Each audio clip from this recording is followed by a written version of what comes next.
Cord. Pop that in there.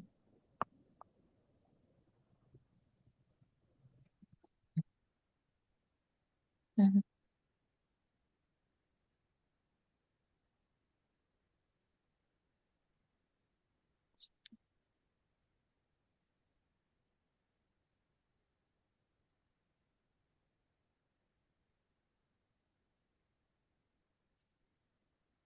Okay, so it says, hold on,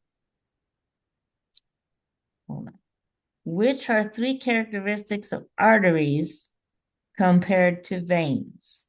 Okay, so what are the three characteristics of arteries compared to veins? They carry blood, arteries carry blood away from the heart. We know that. A for away, remember? But I don't remember which ones are which, so we have to read about it. I do remember that they carry blood away from the heart because I remember them emphasizing that. Let's read it and see what it says. So, whoops, the walls of veins are similar to those of arteries in that they are composed of three distinct layers. However, the middle layer of the venous wall is much thinner than that of the arterial wall. Consequently, veins have thinner walls. So, arteries have thicker walls and they have and veins have less smooth muscle and less elastic connective tissue, and the lumens of veins have a greater diameter. So that means that um, arteries have thicker walls, more smooth muscle, more connective tissue, and the lumens of arteries would be smaller. So let's look at your question.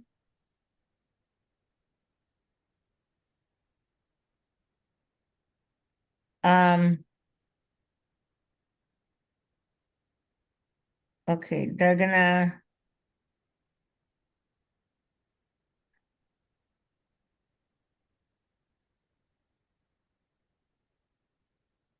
hold on. Veins have,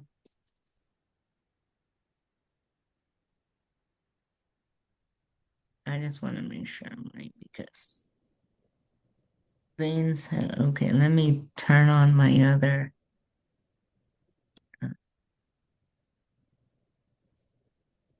Wait.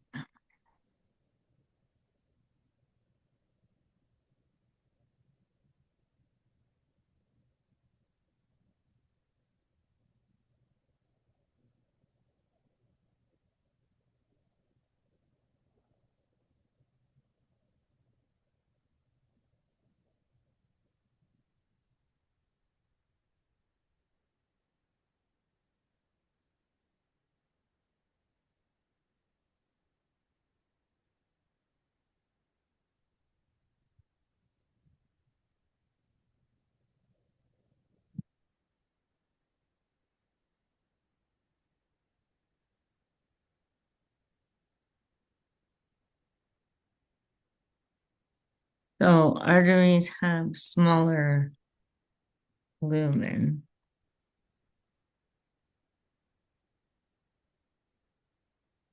No, that's not, okay. They have,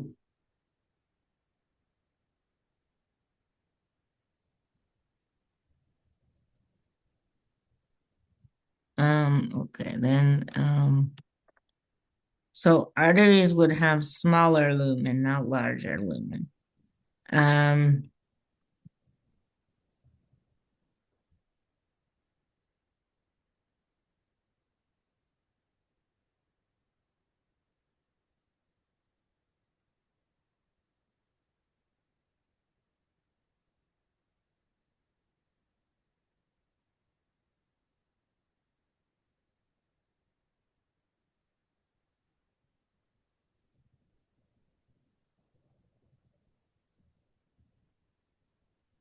Okay, so arteries have less connective tissue. So, um,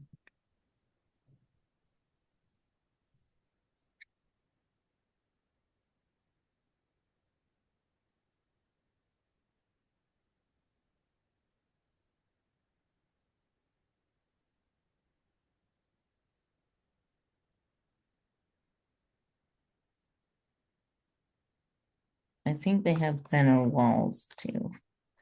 Um,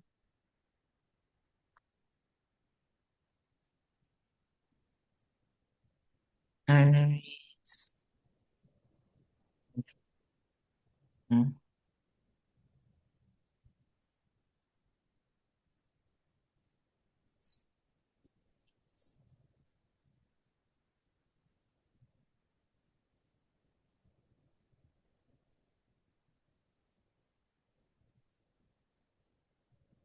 Okay, so this is weird because it's saying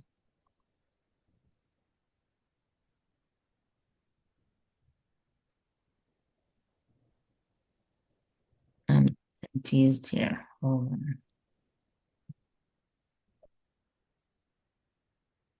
Arteries are thicker than veins. Okay.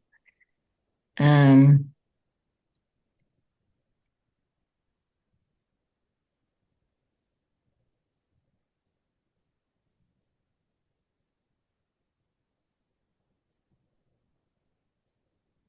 I don't know about the trunkia media. Arteries have,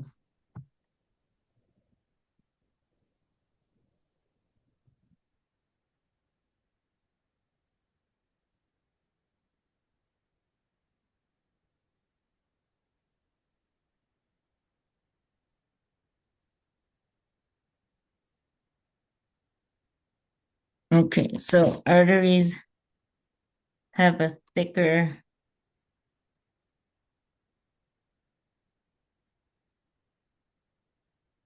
okay, so they have a thicker tunica media. That's the one above the one that you chose. They have a thicker tunica media, and let me see.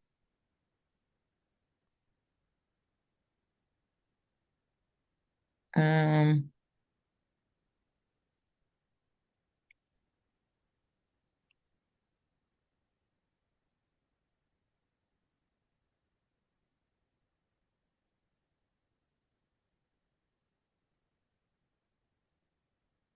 and arteries have more connective tissue. No, wait. Veins have more connective tissue. It says veins have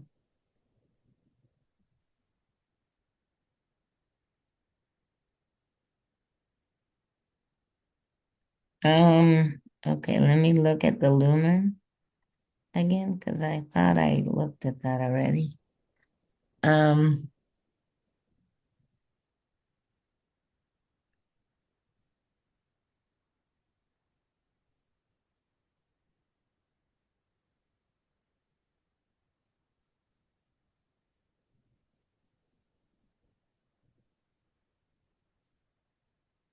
Veins have thinner walls.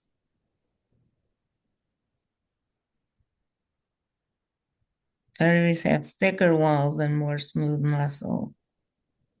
Um,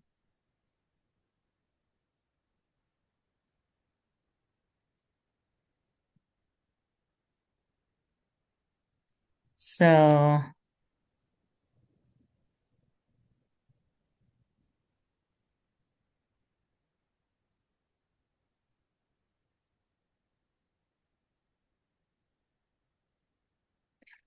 let me see the book again. I thought it was more, okay. Veins, many veins. Okay, let's see. Many veins have valves. Most, okay, that's about valves. Go down. I need arteries. I need something about arteries. The walls of veins, okay.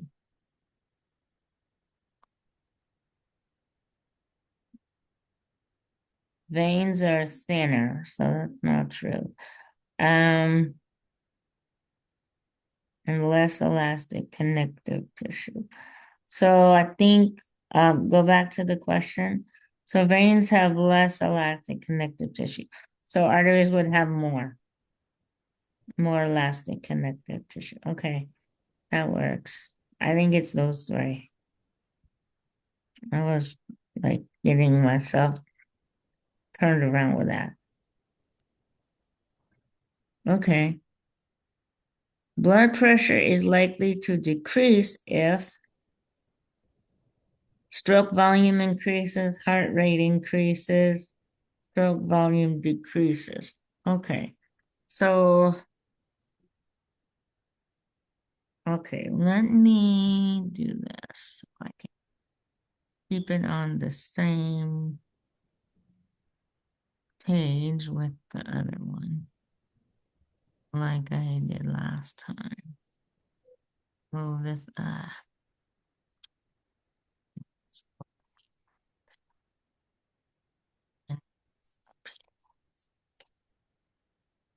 type at the same time. So,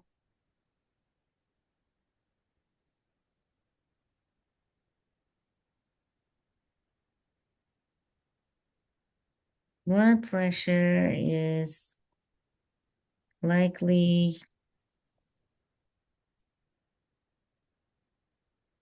to decrease.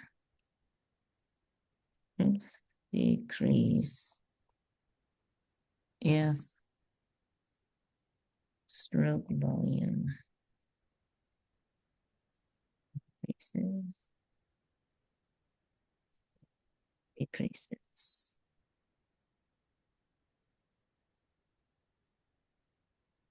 Or heart rate.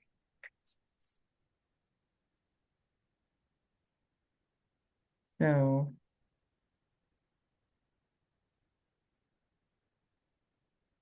let me scroll down. If stroke volume decreases, because if stroke volume decrease, then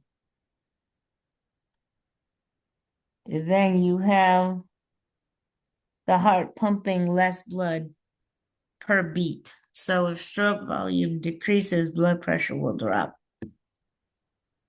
So yeah.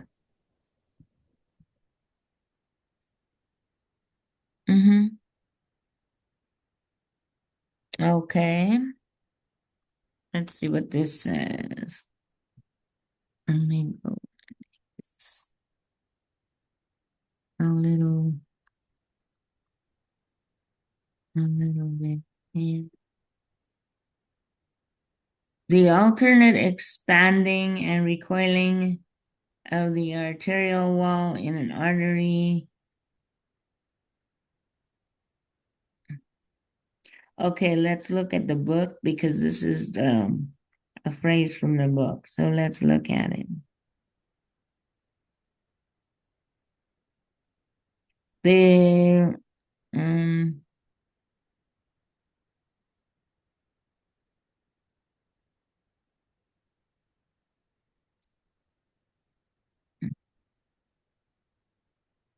arterial blood pressure rises and falls in a pattern corresponding to the phases of the cardiac cycle. That is contraction of the ventricles, ventricular systole, squeezes blood out and into the pulmonary trunk and aorta, which sharply increases the pressure in these arteries. The maximum pressure during ventricular contraction is called systolic pressure. When the ventricles relax,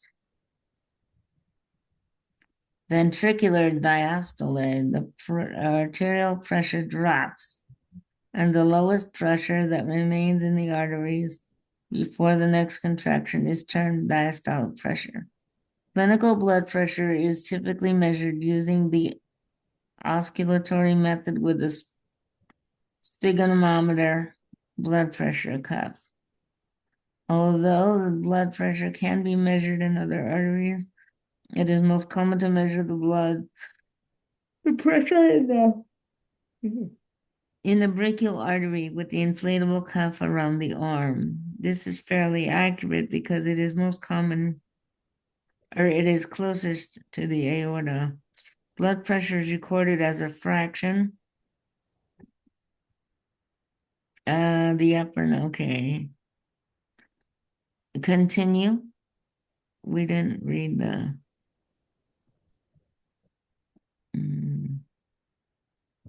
The surge of blood entering the arterial system during a ventricular contraction distends the elastic arterial walls, but the pressure begins to drop almost immediately as the contraction ends and the arterial walls recoil.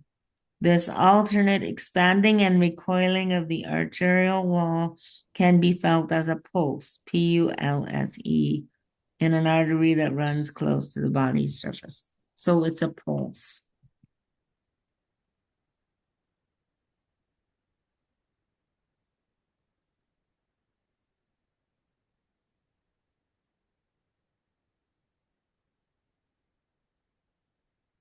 The answer to the question is pulse.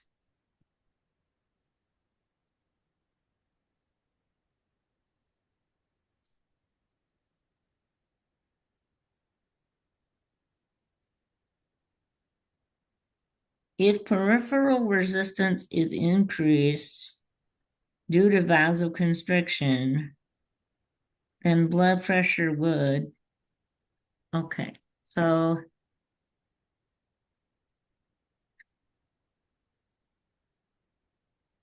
okay, let's see. So here,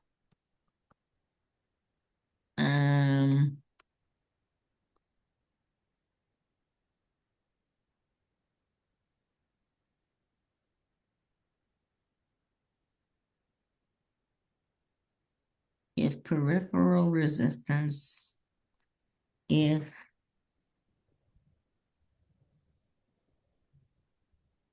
peripheral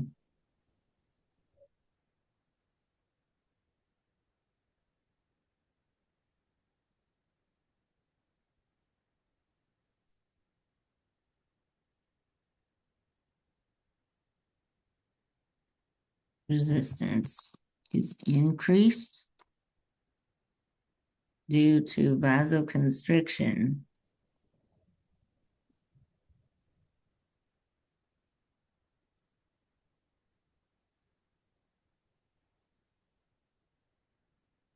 blood pressure would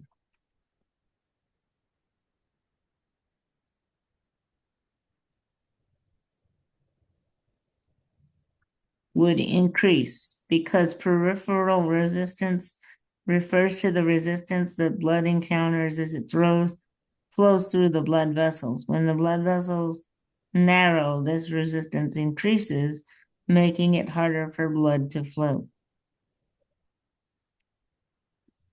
So it would,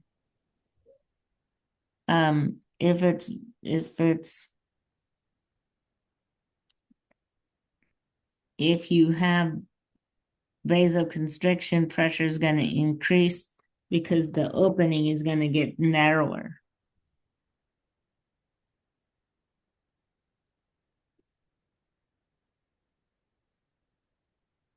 So it would increase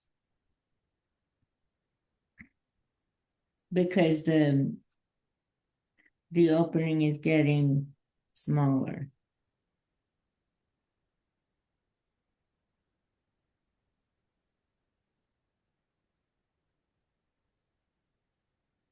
Okay, next question. Let's see.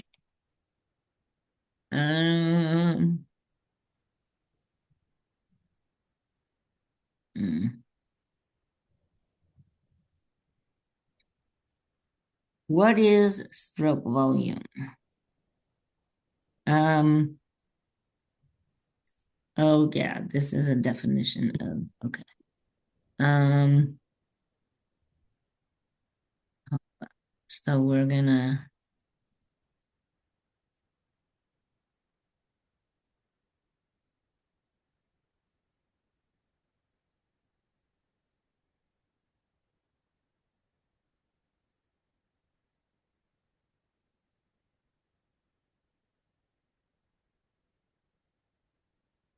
stroke volume is the amount of blood pumped by the heart's left ventricle during each heartbeat.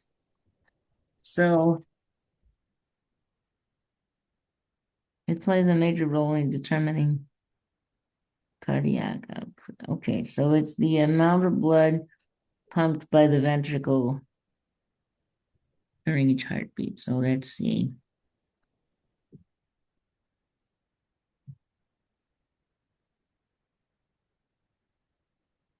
Mm,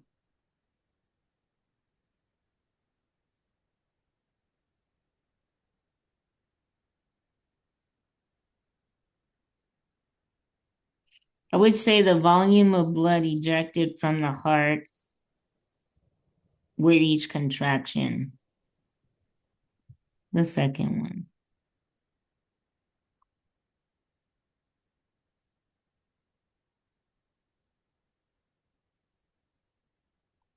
Yeah, because I was going to say the first one sounds more like hypertension is characterized by high blood pressure. Hypertension is another, and hyper means high. So that makes sense, right? Okay. Which is the formula for cardiac output? SV is stroke volume, HR is heart rate, and BP is blood pressure. So how do we find cardiac output? I don't know what the formula is. Let's read it and find out. Cardiac output. So, okay, keep going. I need to know. Okay, stroke volume. Okay, so here, okay, cardiac output is calculated by multiplying the stroke volume, so that would be SV times heart rate. Stroke volume times heart rate. So let's see if it's on your list. Let's go back to your question. So yeah, it's the last one. Stroke volume, SV times HR.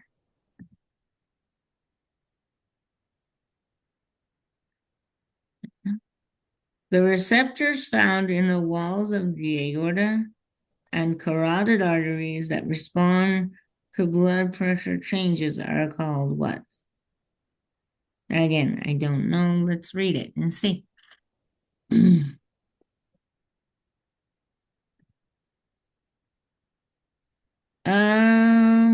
Okay. Blood pressure is determined by cardiac output and peripheral resistance according to this relationship. Cardiac output times peripheral resistance equals blood pressure. Maintenance of normal arterial pressure, therefore requires regulation of these two factors. The volume of blood returning to the heart and entering the ventricles affects cardiac output. Entering blood mechanically stretches myocardial cells in the ventricular walls. Within limits, the greater the length of these cells prior to contraction, the greater the force with which they contract. The relationship between cell length due to stretching of the cardiac muscle cell just before contraction and force of contraction is called the Frank-Starling law of the heart. The relationship becomes important, for example, during exercise when venous blood returns more rapidly to the heart. The more blood enters the heart from the veins, The greater the ventricular distension, the stronger the contraction, the greater the amount of blood pumped in a single beat, stroke volume, and the greater the cardiac output. Conversely, the less blood that returns from the veins, the less ventricle distends, the weaker the ventricular contraction, the weaker the stroke volume and the cardiac output. This mechanism ensures that the volume of blood discharged from the heart is equal to the volume entering. Okay, that didn't answer our question, so we have to continue.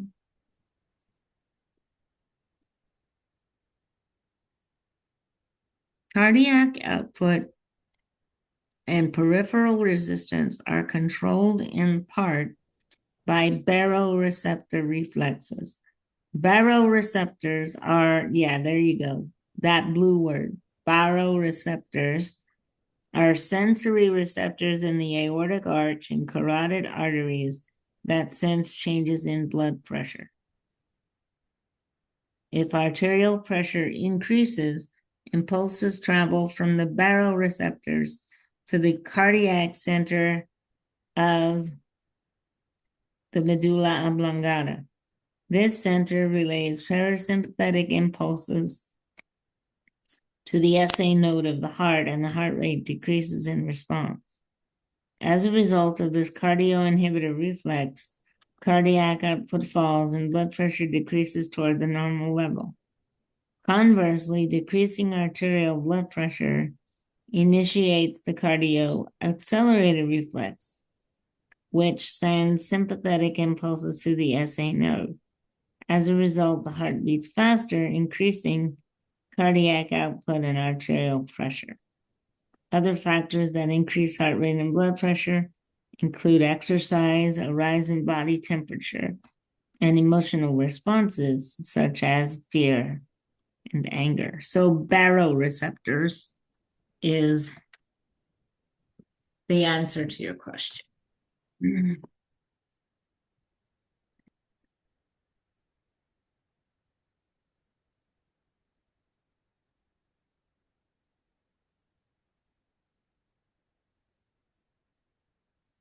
Uh-huh. All right. Good job. Okay.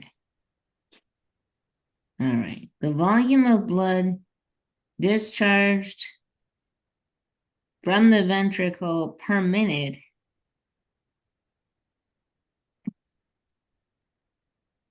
the volume of blood discharged from the ventricle per minute is called, okay, so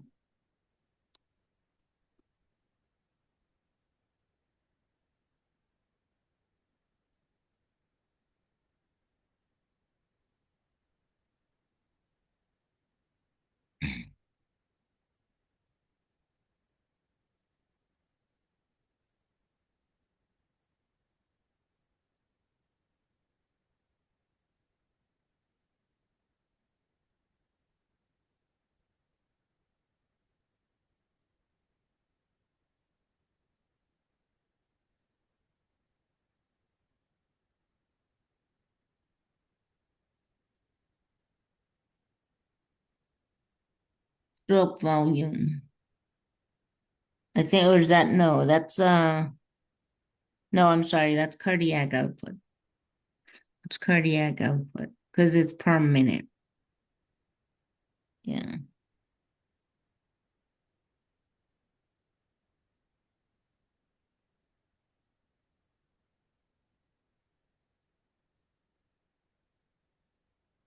Mm-hmm.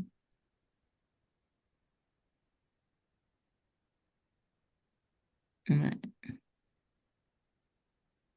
The venous system can trigger, I'm sorry, let me read that again.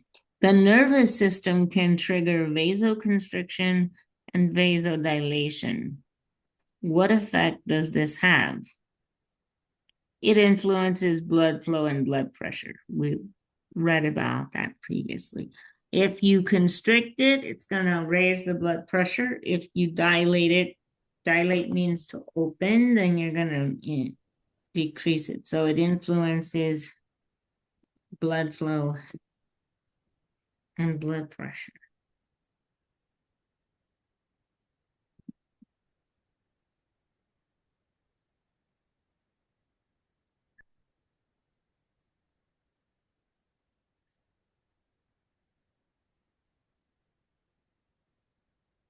Okay.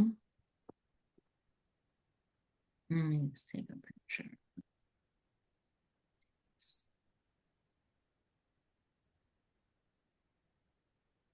Okay, so the next question is, if the cardiac output increases,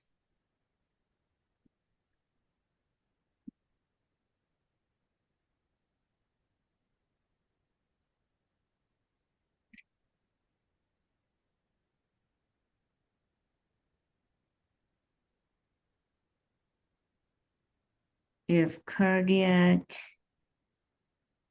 output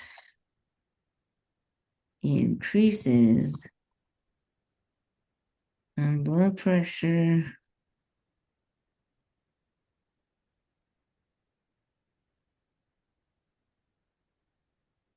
will tend to increase because cardiac volume is stroke volume times heart rate. So an increase in either one leads to a more higher blood. So generally it increases if cardiac output increases.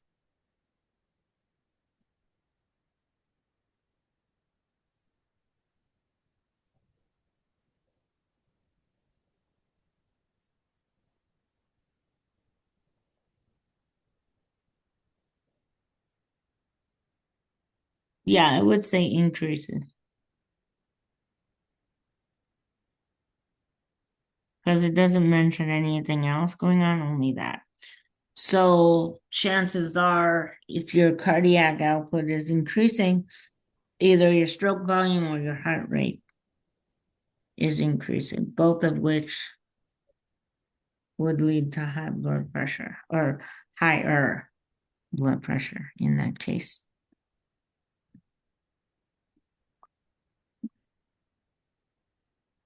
Which of the following factors contribute to venous return to the heart? Okay, so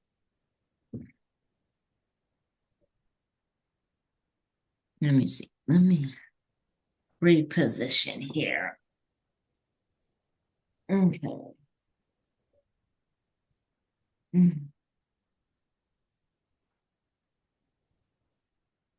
Slide.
Okay, so it says, oops.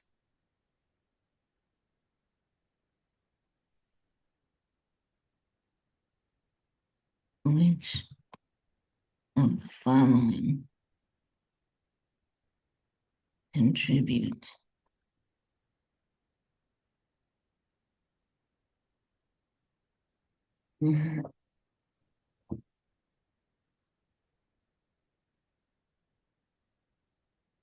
contribute to venous return? the heart. Gravity.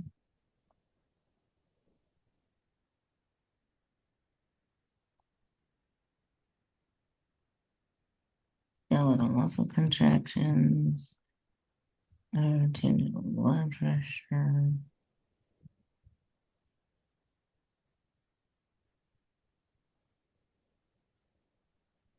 Vasoconstriction of veins.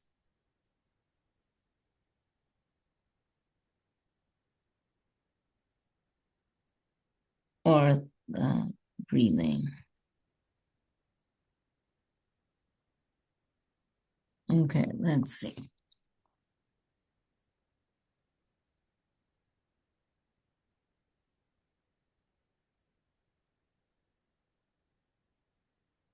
So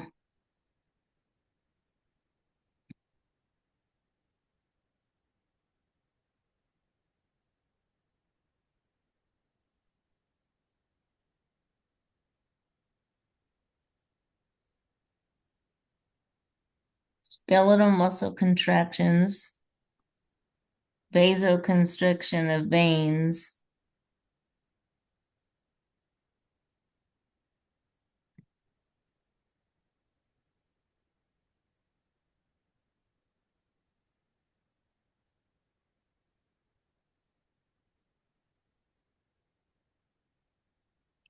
and so I would say skeletal muscle contractions for sure, vasoconstriction of veins for sure, and and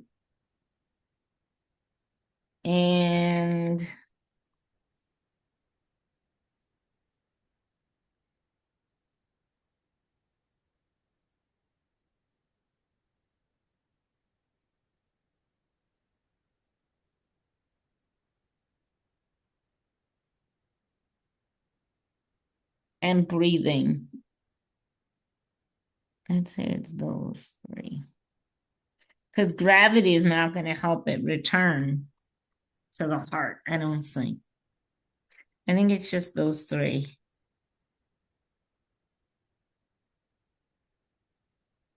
Let me see if I'm right. Am I?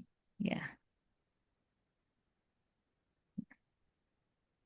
Dilation of arteries causes the peripheral resistance to, I think it would be decreased, but let me check that.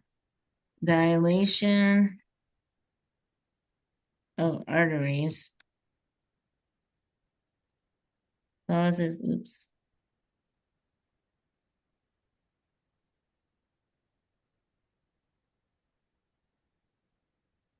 causes peripheral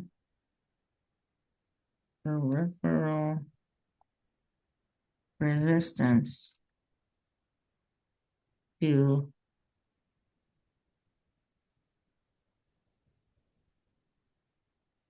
decrease, causes it to decrease.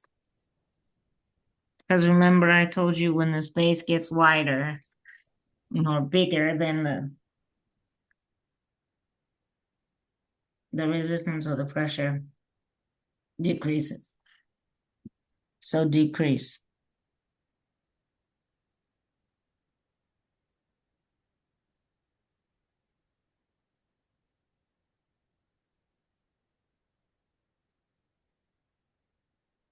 Okay. Skeletal muscles contract to squeeze blood through veins. The valves in the vein ensure that blood flows only in one direction. Okay.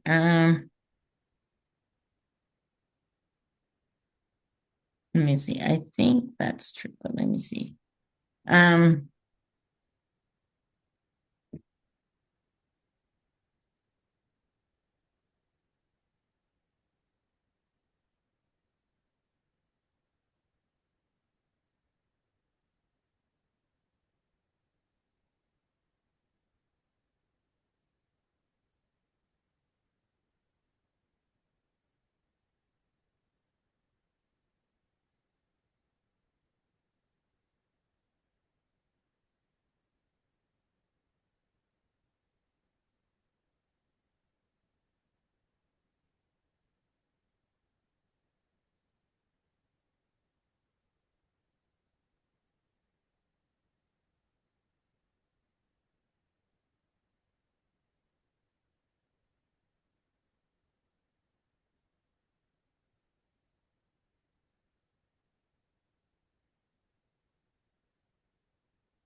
That's true. Yeah.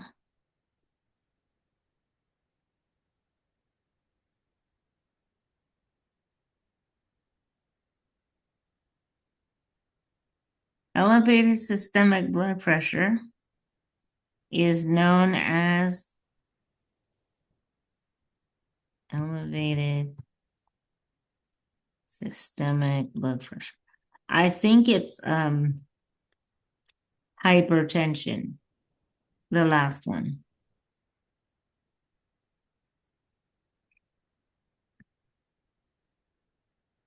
Is that right?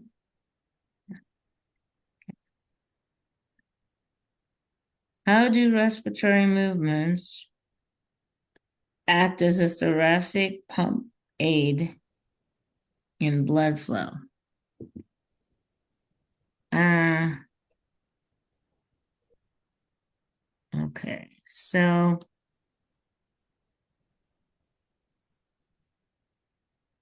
how do respiratory movements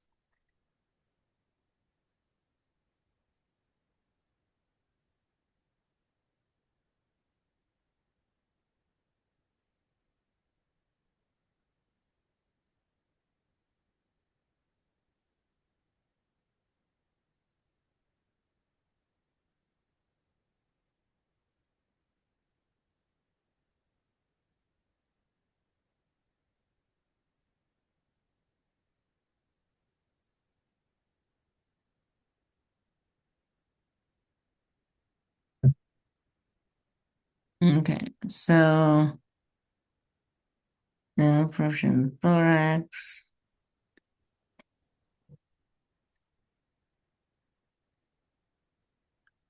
I would say that let's see, respiratory, the diaphragm moves downward. Low pressure in the thorax creates a suction, pulling blood from the veins.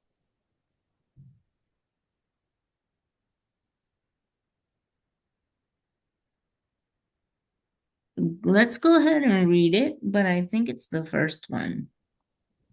Let's read it and see what it says. Blood flow, okay, blood flow. Blood pressure decreases as blood moves through the arterial system and into the capillary networks, so that little pressure remains at the venular ends of capillaries. Instead, blood flows through the venous system is only partly the direct result of heart action and depends on other factors such as skeletal muscle contraction, breathing movements, and vasoconstriction of veins, called venoconstriction. Contracting skeletal muscles press on veins moving blood from one valve section to another. The massaging action of contracting skeletal muscle helps push blood through the venous system toward the heart. Respiratory movements also move venous blood. During inspiration, pressure within the thoracic cavity is reduced as the diaphragm contracts and the rib cage moves up and out. At the same time, the pressure within the abdominal cavity is increased as the diaphragm presses downward on the viscera. Consequently, blood is squeezed out of the abdominal veins and forced into the thoracic veins. During exercise, these respiratory movements. Okay, so let's see.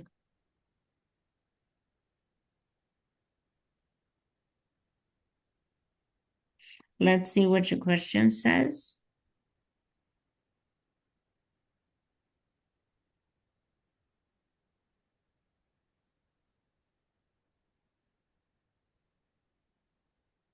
Yeah, I would say it aids in venous blood flow from the abdominal to the thoracic cavity. I would say.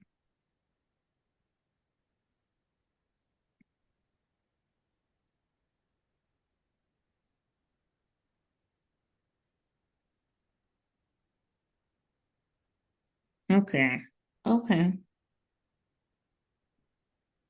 Yeah. Receptors called, okay, yeah, that's baroreceptors. Baroreceptors are the receptors in the walls of the aorta and carotid arteries that monitor changes in blood pressure. That's baroreceptors.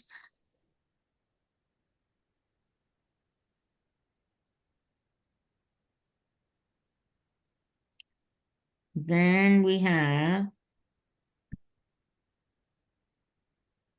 which vessel is indicated in the image? The superior vena cava, the aorta, the coronary artery, or the pulmonary trunk. Okay, we have to look at the image in your book to know which one it is.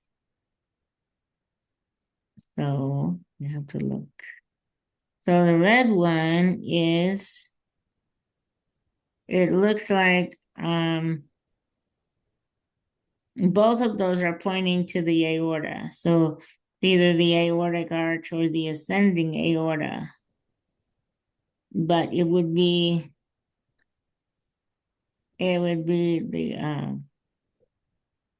the aorta of some sort.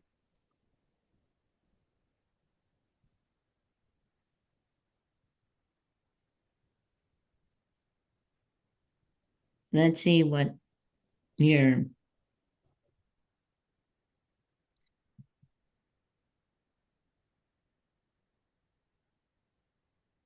so yeah, I would say it's the aorta.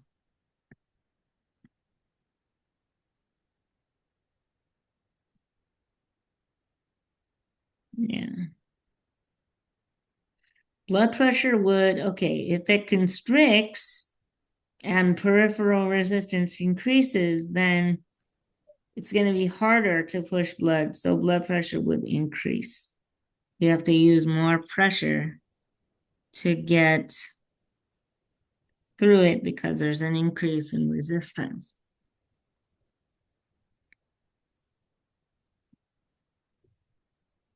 Mm-hmm. Increase.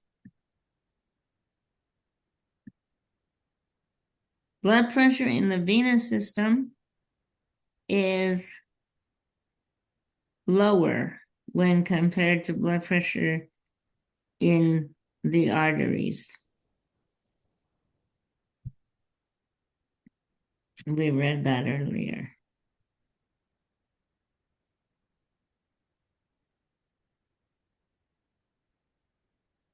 The mechanism for pushing blood through the venous system toward the heart. Okay, let me see. I think is that skeletal muscle? I think it might be. Let me see.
Okay.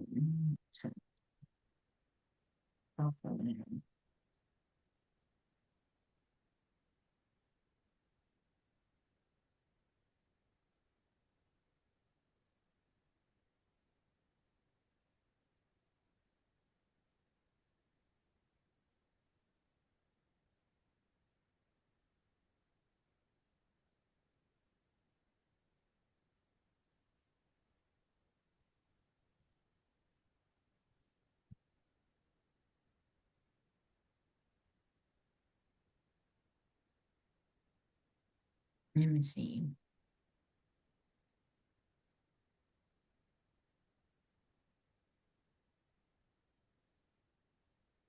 The mechanisms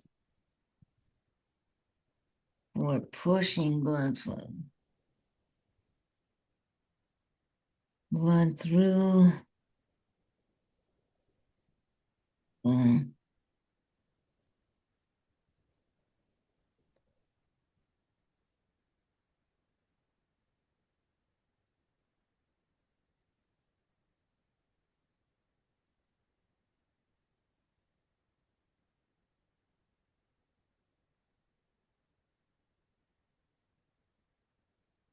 relies on skeletal muscle. Yeah, that's the skeletal muscle pump. Okay.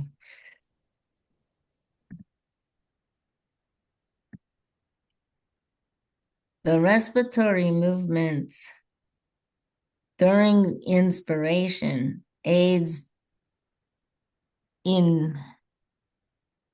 aids in blood return to the heart because the pressure in the thoracic cavity okay.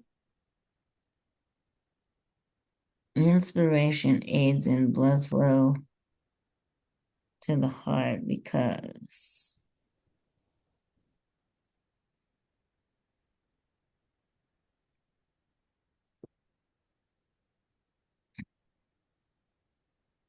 inspiration aids in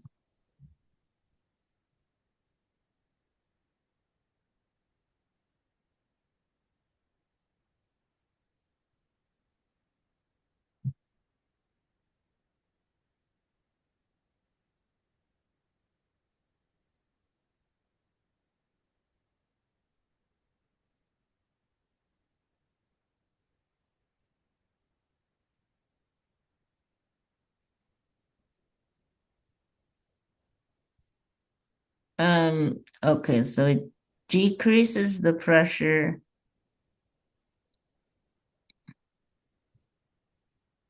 in the thoracic region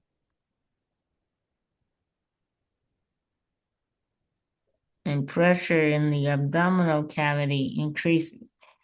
So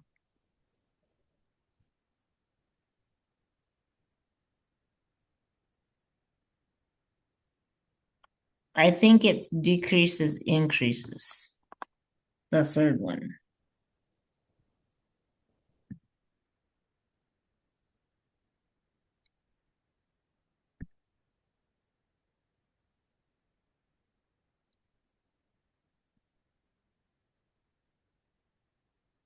What is the origin of the aorta? In other words, where does it start? Okay, so, oops. Yeah, hold on.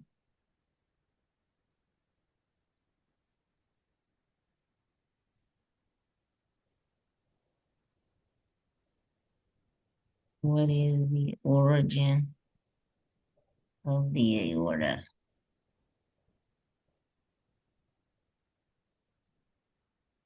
It originates from the left ventricle of the heart.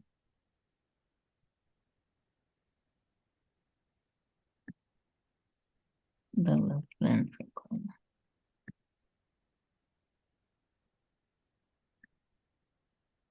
Okay. Yeah, we did well there. All righty. What other chapter?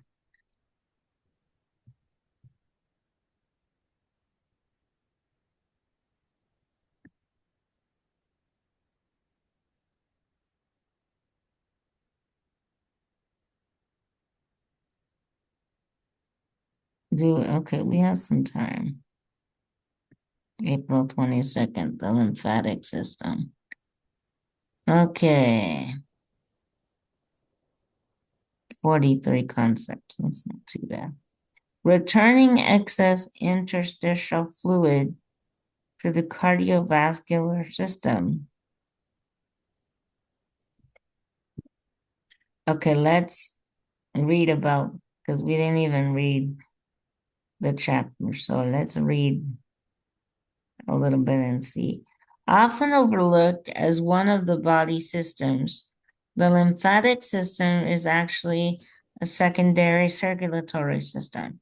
In this capacity, its function is to pick up excess tissue fluid during the exchanges of gases, nutrients, and waste with all body cells. Much of the fluid from the blood ends up in the spaces between the cells and is referred to as interstitial fluid. To satisfy homeostatic balance and to maintain proper blood volume, the lymphatic vessels return the interstitial fluid to the cardiovascular system. Without this function, fluid could build up in tissues, causing edema. Okay, so the lymphatic system does that. That's what we just read.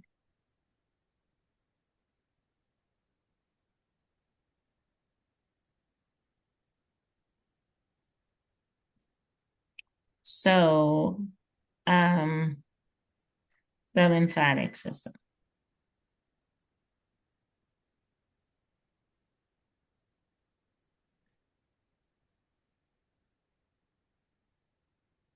Actions of the cells and biochemicals of the lymphatic system are important in blanking against disease, toxins, and cancer cells. Okay, let's read it because we haven't read it, so let's read it. Okay, we read that paragraph, so let's go down.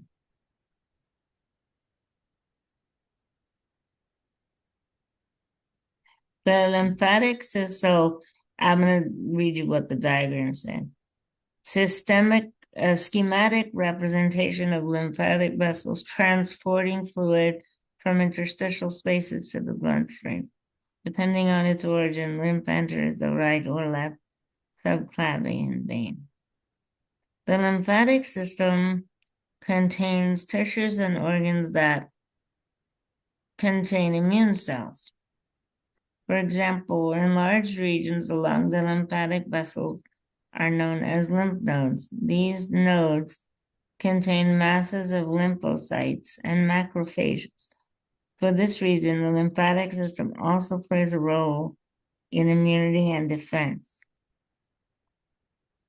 Special lymphatic capillaries associated with the digestive tract, called lacteals, are instrumental in fat absorption.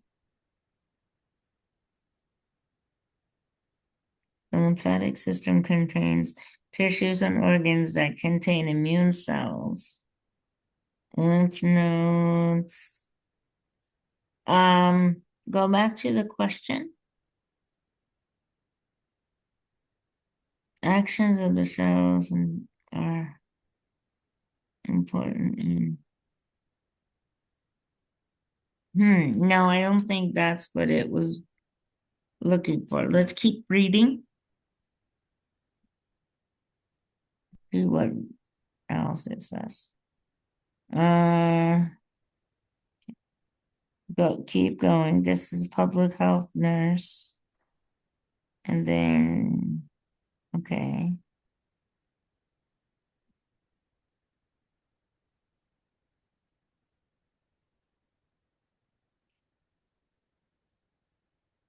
That's it?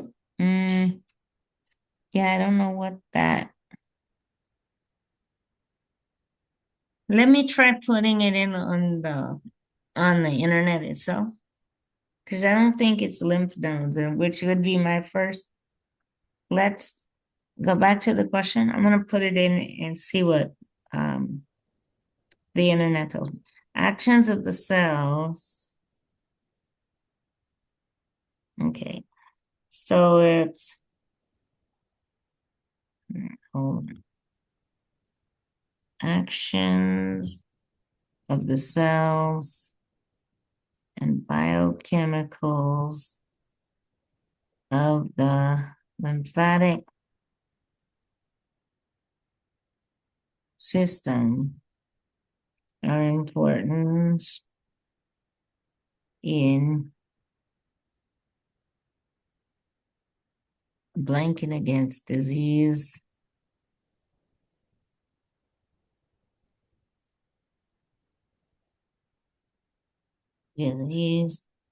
toxins, and cancer cells.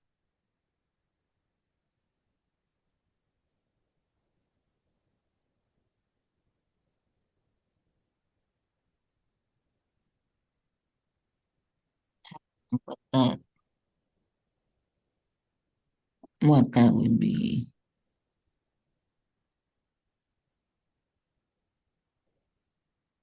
Defense? Maybe defense.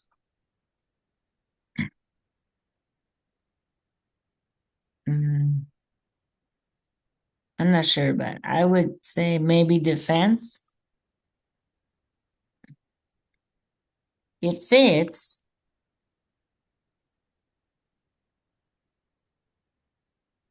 Let's try it. Okay, yeah, defense, protection, protecting, or defending.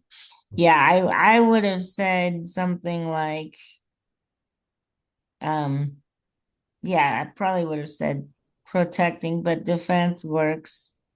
So they had a few there. The idea here is that the lymphatic system plays a role in helping your body fight diseases. It's like a secondary immune system, like the book said. So it's okay, let's try another question. Lymphatic blank are microscopic closed-ended tubules found within interstitial spaces. I have no idea, but I'm sure the book will tell us. I'm going to learn a lot about lymph nodes and the lymphatic system. Microscopic closed-ended tubes. Okay, let's read it and see. Lymphatic capillaries are microscopic closed-ended tubes that are anchored to nearby connective tissues for stability. They extend into interstitial spaces, forming complex networks that parallel the networks of the blood capillaries. So it's capillaries, lymphatic capillaries.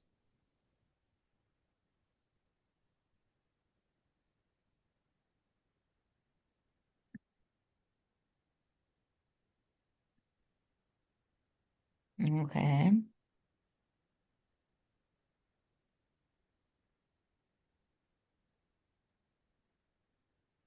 Which two statements are true for lymphatic vessels? Okay, hold on. Let's read about lymphatic vessels and see.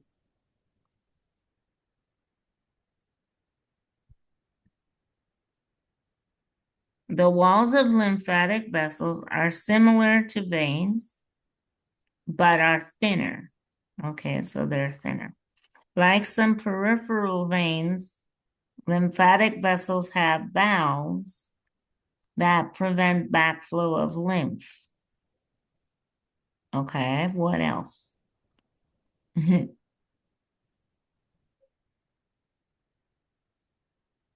The larger lymphatic vessels lead to specialized organs called lymph nodes. After leaving the nodes, the vessels merge to form still larger lymphatic trunks. Lymphatic trunks, which drain lymph from the lymphatic vessels, are named for the regions they serve. They join one of two collecting ducts, the thoracic duct or the right lymphatic duct. Okay. Let's see. Let's see what the question asking. So they are structurally similar to veins. That's true. We read that. And so they're not similar to arteries. They do contain valves, some of them. Um, I would say they contain valves to regulate fluid flow. That's what I would say. The last one. Those two are similar.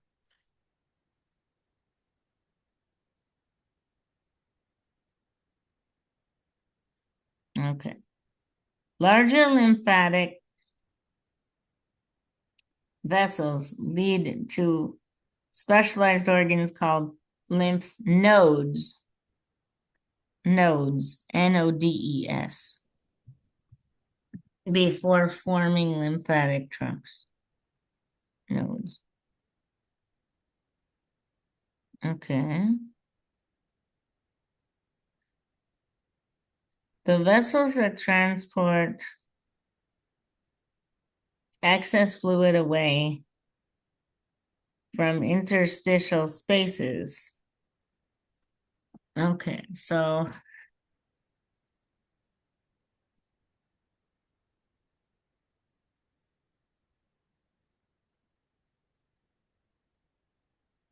the vessels that transport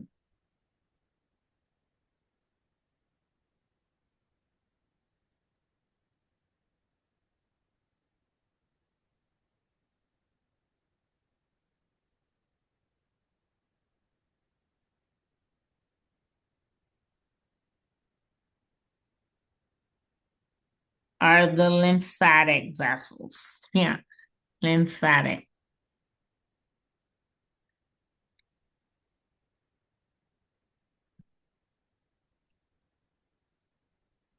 Mm-hmm. Good job. The vessels that collects, okay. That I don't know. I don't think we read that far. The vessel that collects lymph before it enters the right atrium. So you want to read it? Go ahead. Lymphatic trunks, which drain lymph from the lymphatic vessels, are named for the regions they serve. They join one of two collecting ducts, the thoracic duct or the right lymphatic duct. Okay, let's scroll down.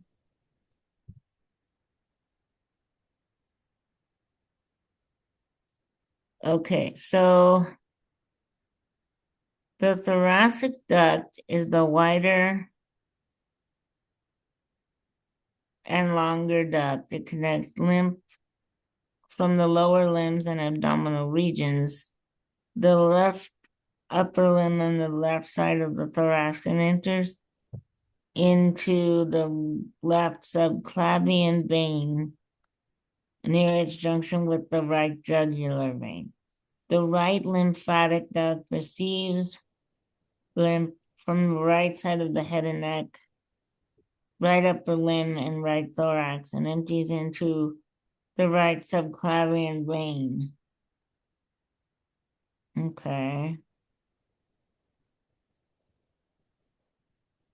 Okay, I think we need to look at the picture. What is the question again? The vessel that collects lymph before it enters the right atrium. So, okay. The vessel, oops.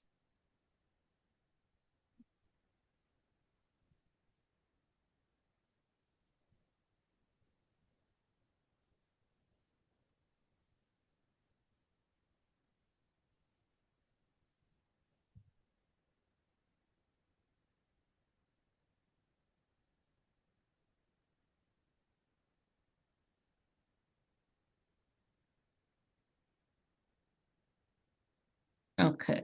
I think that would be the right lymphatic duct. But let's look at the picture first. But I think it's um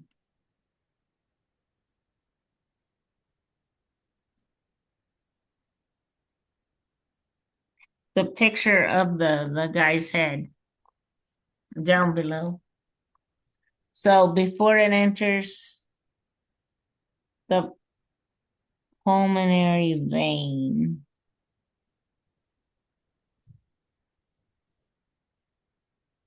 Okay. There's the jugular vein. There's the right lymphatic. Okay. Scroll down.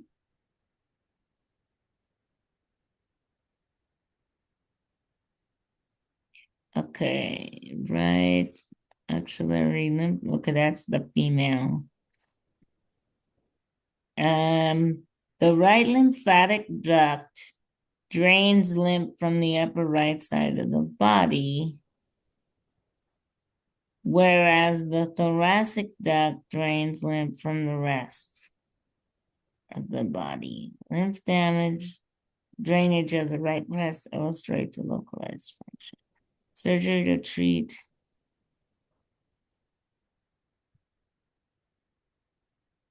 breast cancer can disrupt this drainage, causing painful edema. Okay. Go down a little bit because I don't see specific pathways here. Okay, go down. Maybe it has. Okay, so figure 14.5 summarizes the typical lymphatic pathway.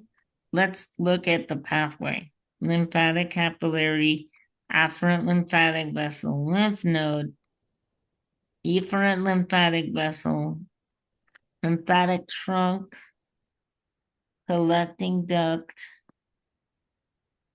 subclavian vein. Okay.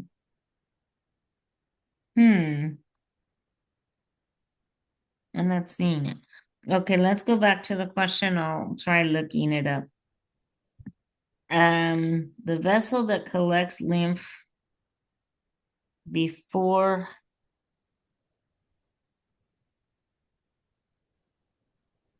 okay, so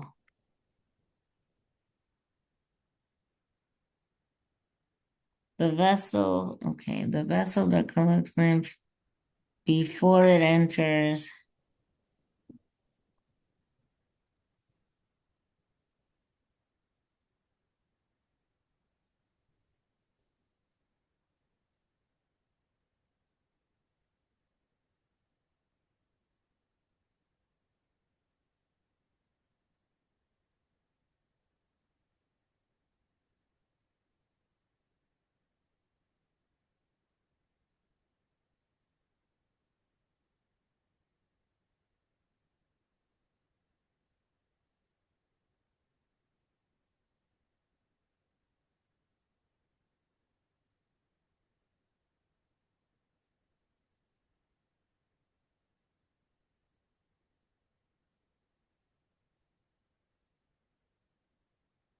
Okay, that would be the according to this, it would be the subclavian vein.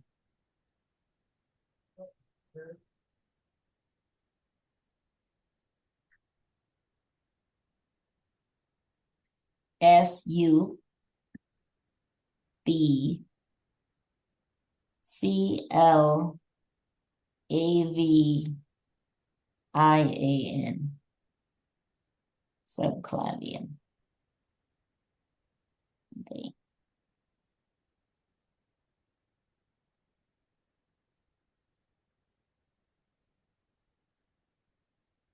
No? What are they telling us? IA. Okay. It's a typo. It's not a mistake. It's a typo there. CLAVI. Sorry. WhatsApp. Lacteals, special lymphatic capillaries associated with the digestive tract, are important in blank absorption. Okay.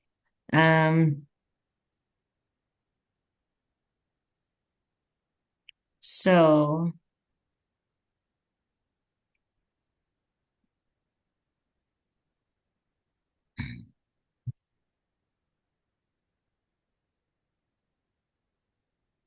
hold on, let me fix this.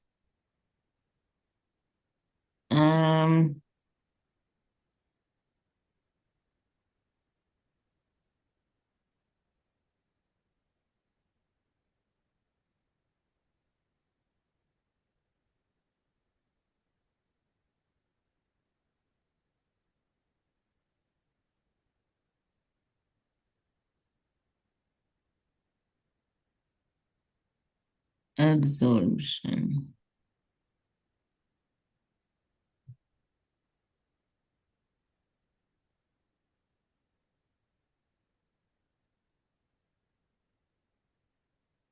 Fat.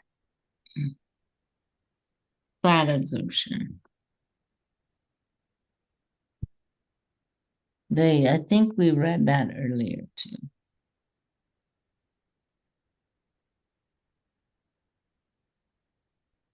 Yeah.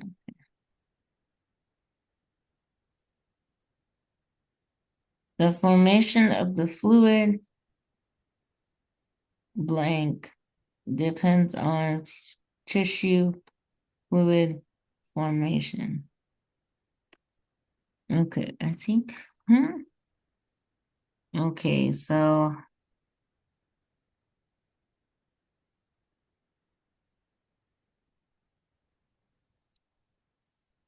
the formation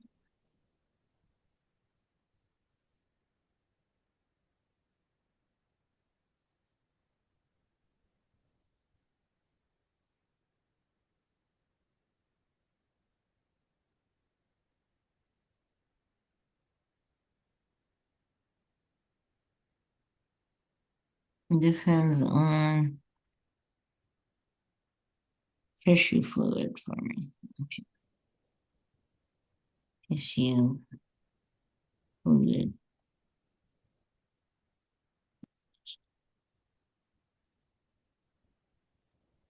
Lymph.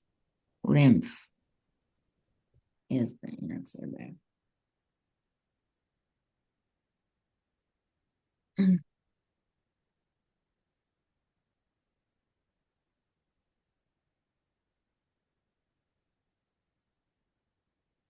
Okay. Lymph. H. Uh-huh. Mm-hmm. What type of lymphatic vessel is found interwoven with blood capillaries? Okay. I think that's lymphatic capillaries. Let me see if I'm right. Um,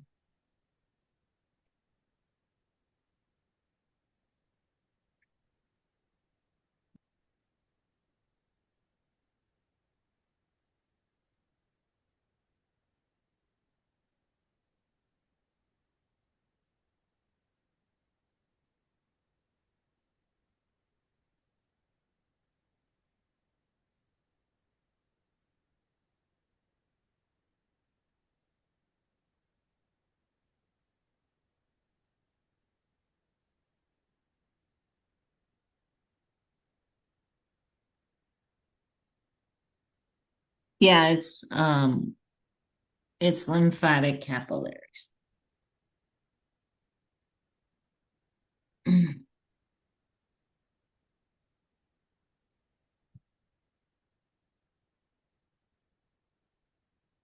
Mm-hmm.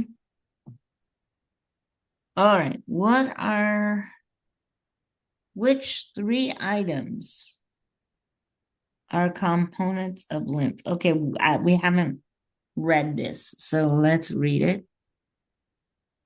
We haven't read any of that. So recall from section 13.4 that tissue fluid originates from blood plasma. Tissue fluid is composed of water and dissolved substances that leave blood capillaries by filtration, as capillary blood forces water and small molecules from the plasma. The resulting fluid is very similar in composition to the blood plasma, including nutrients, gases, and hormones, with the important exceptions of the plasma proteins, most of which are too large to pass through the blood capillary walls. The osmotic effect of the plasma proteins, called the plasma colloid osmotic pressure, helps draw back fluid into the blood capillaries by osmosis. Some of the smaller plasma proteins do pass through the blood capillary walls and do not contribute to the plasma colloid osmotic pressure.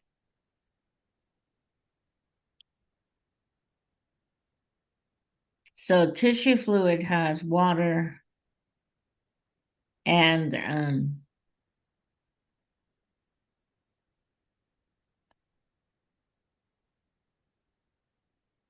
dissolved solutes.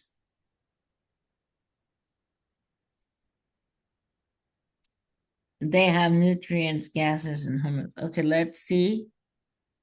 What is your question?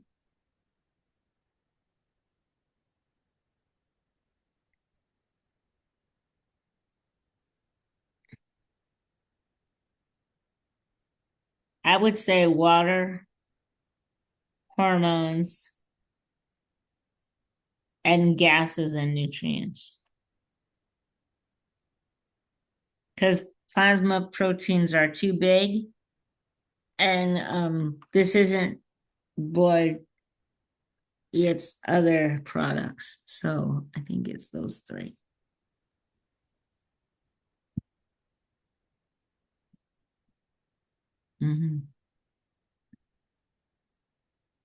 The part of the lymphatic system, okay, what prevents the backflow of lymph? Let's see. So we can say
valves, VALVES, valves that prevent the backflow of lymph.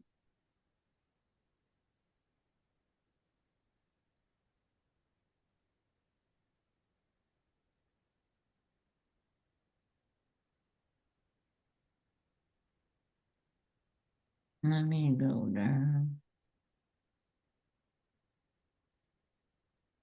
That's valves.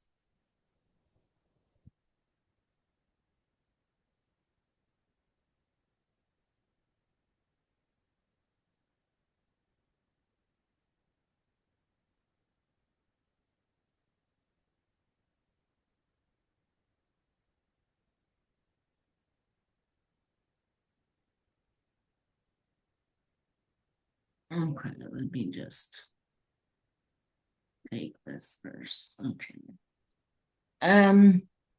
What factor regulates the movement of tissue fluid into lymphatic capillaries?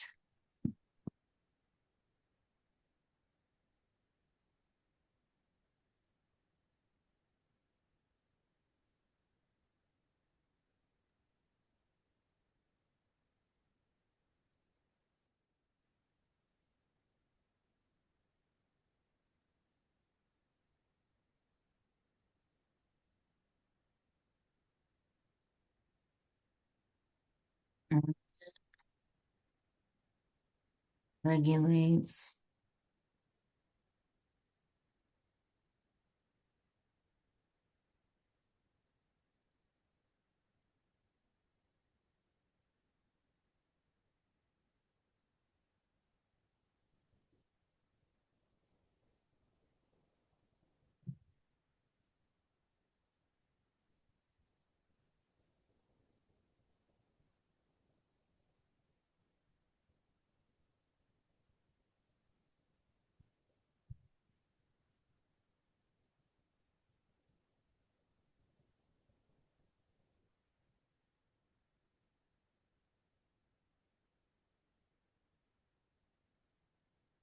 hydrostatic pressure and osmotic pressure in the surrounding tissue.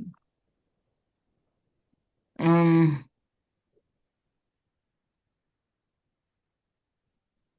so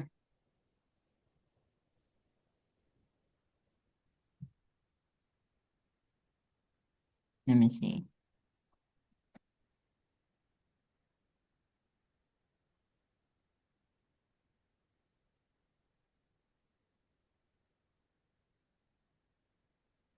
Hydrostatic pressure. As fluid accumulates in the interstitial space, pressure increases.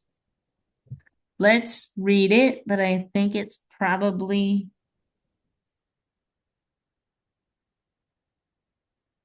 increased tissue fluid, hydrostatic pressure. That's what I think, but let's read it.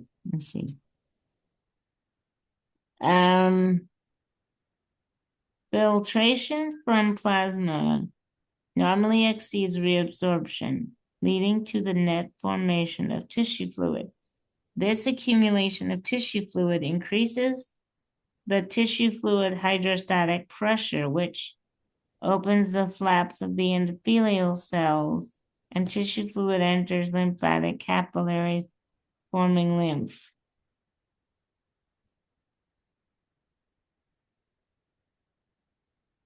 Lymph returns to the bloodstream. Most of the small veins have passed through.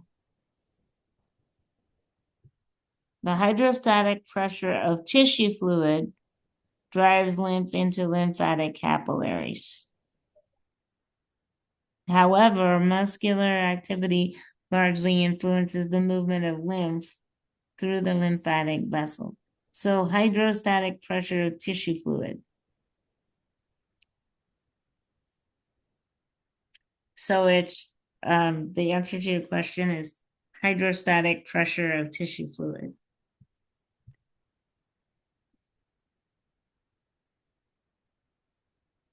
Increased tissue fluid it's the third one. Increased tissue fluid hydrostatic pressure. So you have to make sure it's in the tissue. It's not blood pressure in the it's lymphatic pressure. I think that's correct. Yeah. The specialized lymphatic organs found along. Okay, let me see. I think that's probably lymph nodes, but let me check it. I think it's probably lymph nodes.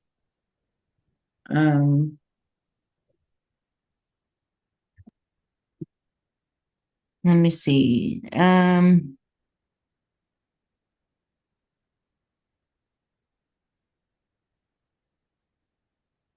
Specialized lymphatic organs found along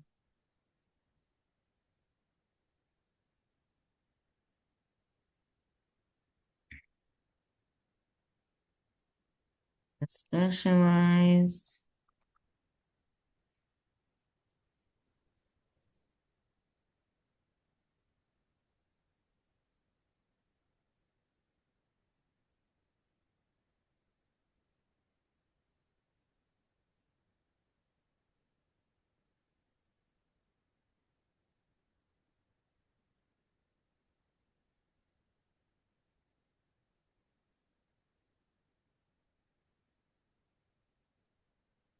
lymph nodes. Yeah, they're lymph nodes.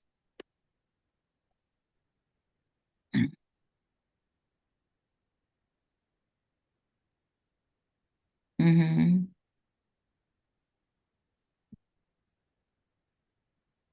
Okay. Which of the following is a function of lymph? Okay. Carry oxygen to blood, deliver sugar to body tissues, return large plasma protein. Well, they can't get through, so it wouldn't be. I have to look it up. Let me just.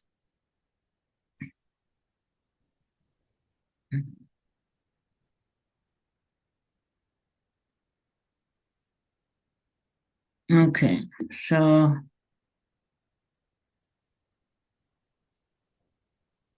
okay, let me bring up the chat here. Bring this over. Okay, there. So we have lymph carries mm,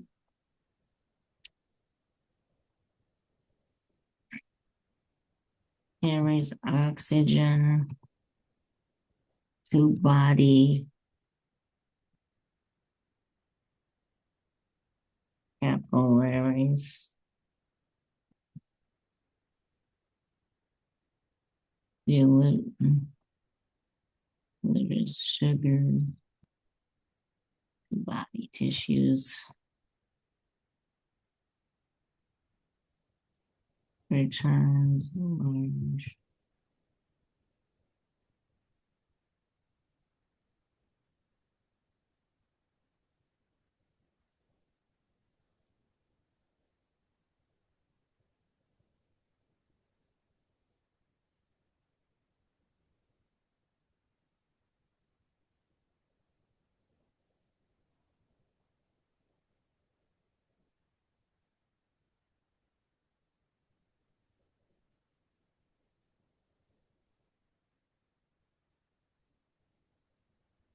Okay.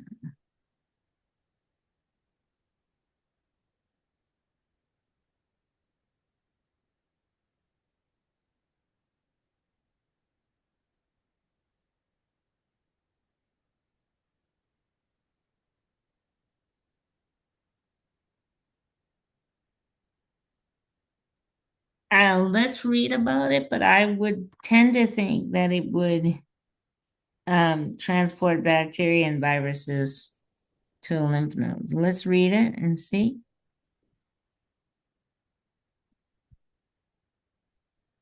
Okay. Okay, that's how it moves. That's how, okay. That's more about how lymph moves. So, about the hydrostatic pressure, contracting skeletal muscles compress lymphatic vessels. This squeezing action moves the lymph inside lymphatic vessels. Valves in these vessels prevent backflow, so lymph can only move toward a collecting duct. Initially, smooth muscles in the walls of larger lymphatic trunks contract rhythmically and compresses the lymph inside, forcing the fluid onward. Breathing aids lymph circulation by creating a relatively low pressure in the thoracic cavity.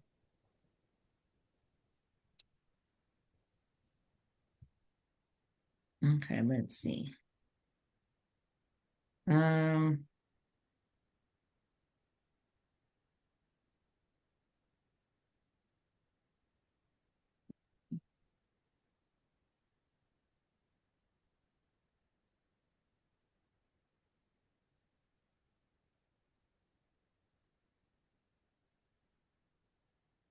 Okay. Okay, scroll down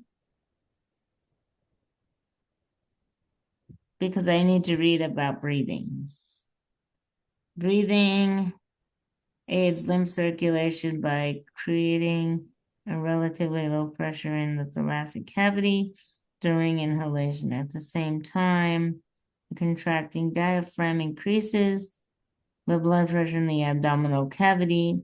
Consequently, lymph is squeezed out of the abdominal vessels and forced into the thoracic vessels. Once again, valves in lymphatic vessels prevent backflow. The continuous movement of fluid from interstitial spaces into blood and lymphatic capillaries stabilizes the volume of fluid in these interstitial spaces. Conditions that interfere with lymph movement can cause tissue fluid to accumulate within the interstitial spaces, producing edema or swelling. Edema may develop when surgery removes lymphatic tissue, preventing lymph flow. For example, a surgeon removing a cancerous tumor may also remove nearby axillary lymph nodes to prevent associated lymphatic vessels from transporting cancer cells to other sites. Removing this lymphatic tissue can obstruct drainage from the upper limb, causing edema. Okay.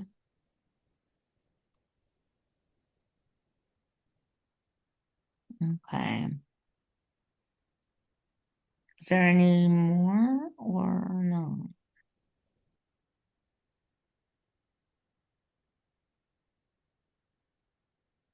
Look at number 3. Let's click on that. What are the lymph carries pathogenic microorganisms to the lymph nodes where they are filtered out and acted upon, returns excess tissue fluid and small proteins. Okay, so yeah, not big proteins. So let's go to the question. I would say just transport bacteria and viruses to lymph nodes. That's the only one because it doesn't transport large proteins. They're too big for that. The proteins are too big for that.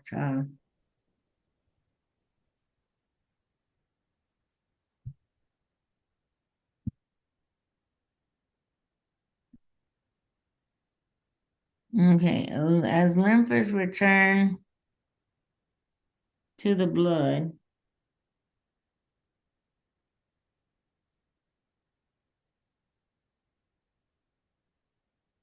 okay, so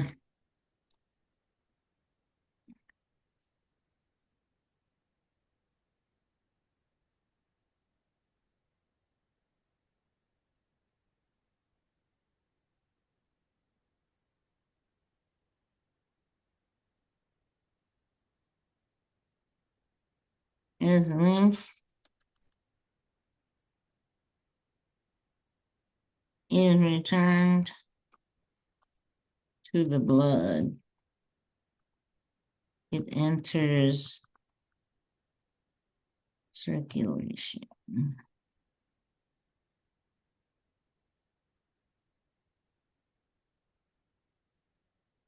The venous circulation. It enters venous circulation. So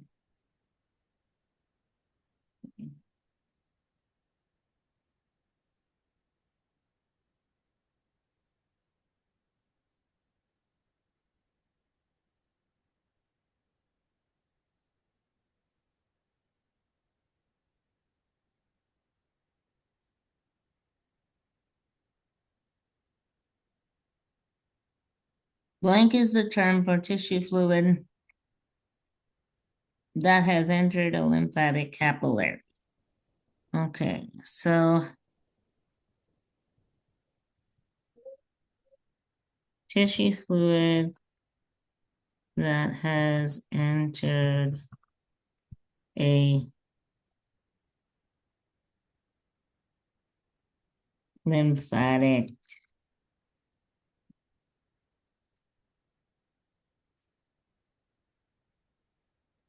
capillary.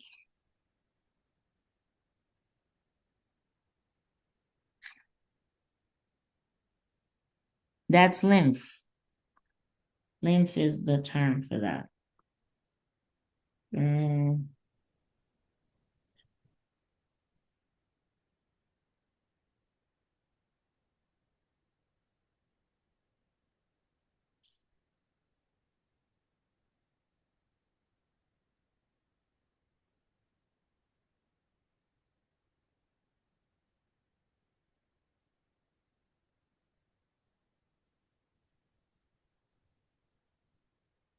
There's three factors that influence the flow of lymph.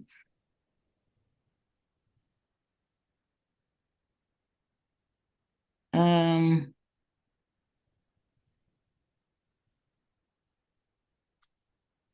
okay, hold on.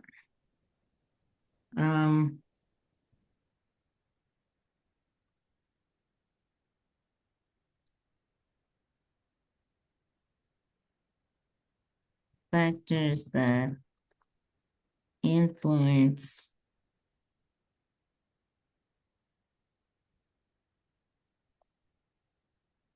the flow of lymph.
Okay, so that would be pressure changes associated with breathing, contractions of smooth muscle walls of the lymphatic trunk, and contraction of the surrounding um, skeletal muscles.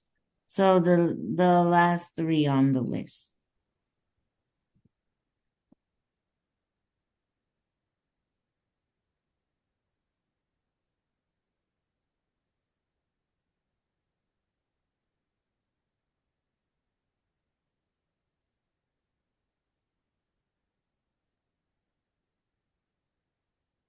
Okay, hold on.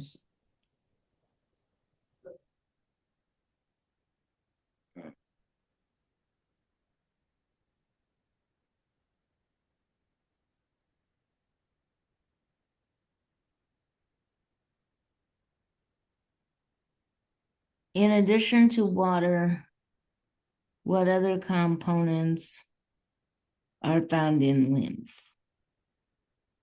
Nutrients, hormones, and gases. The first one.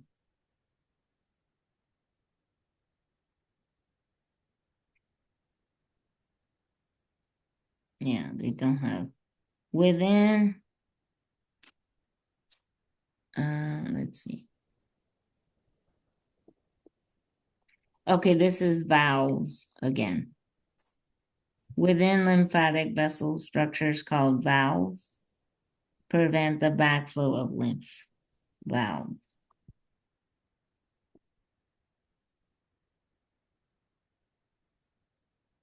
Okay.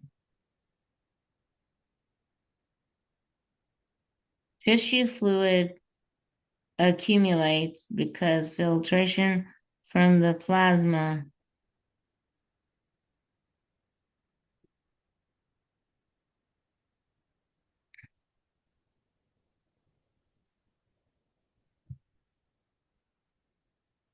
exceeds reabsorption.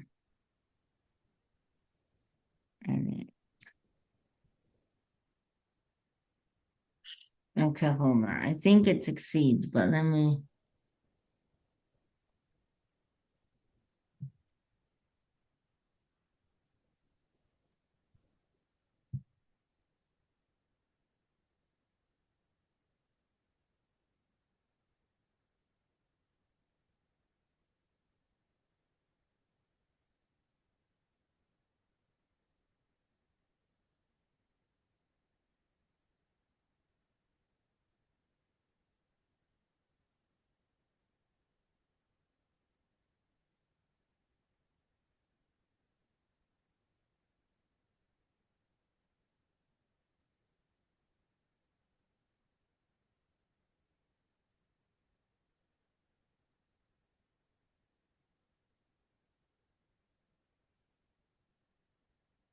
Yeah,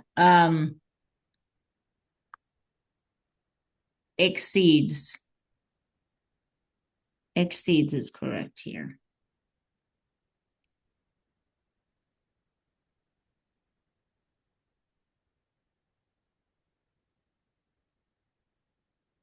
With inhalation, thoracic cavity pressure is decreased and abdominal cavity pressure is increased. This squeezes lymph from the vessels within the hmm.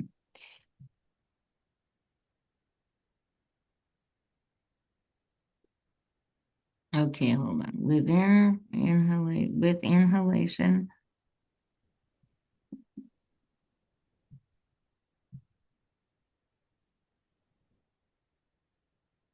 lymph from vessels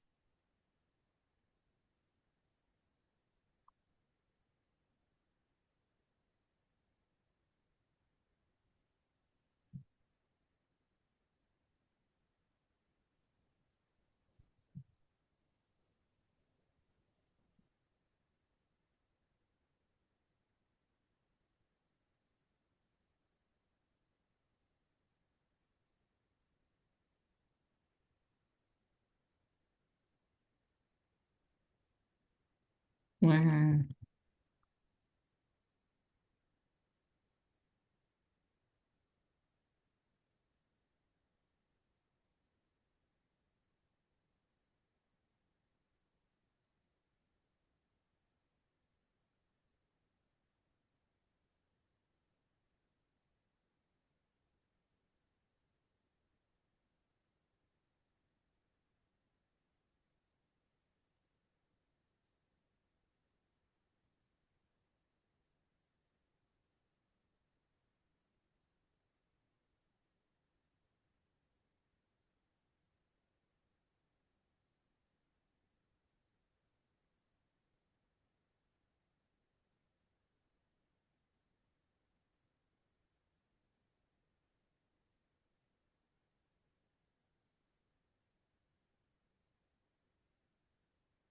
hmm, with okay, let me write it.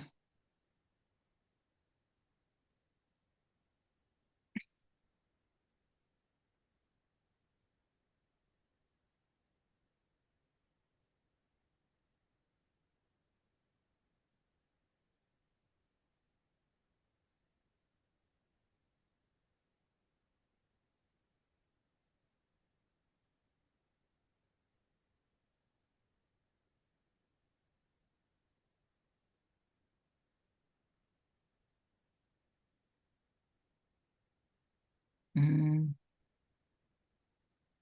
let me mm,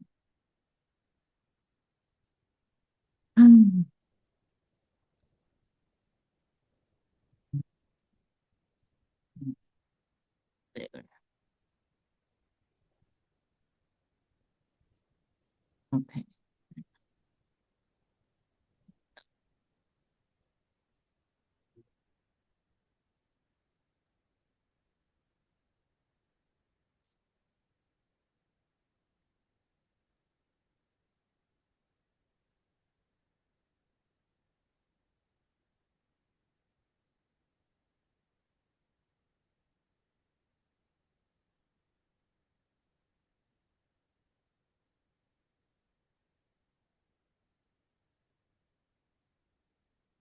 Yes.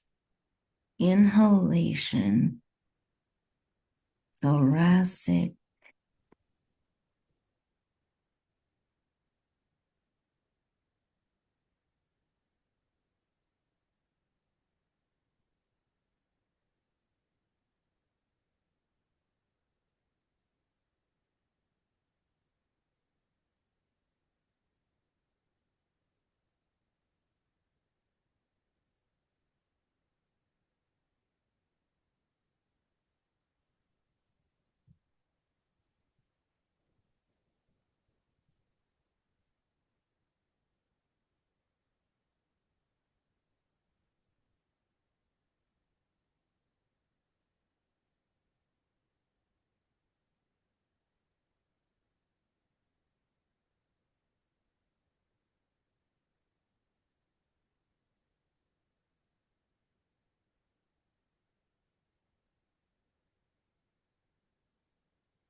With inhalation, thoracic pressure decreases and abdominal cavity pressure increases.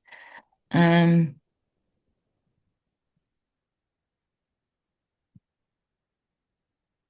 this pressure changes, squeezes lymph within the abdominal cavity. So abdominal is the first one.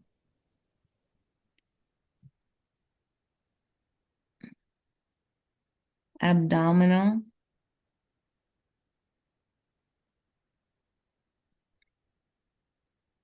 and thoracic.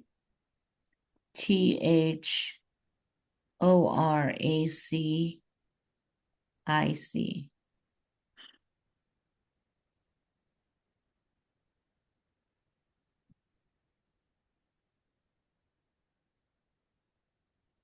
No, Thoracic.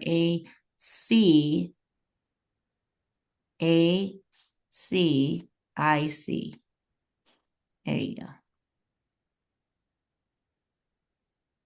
Uh-huh.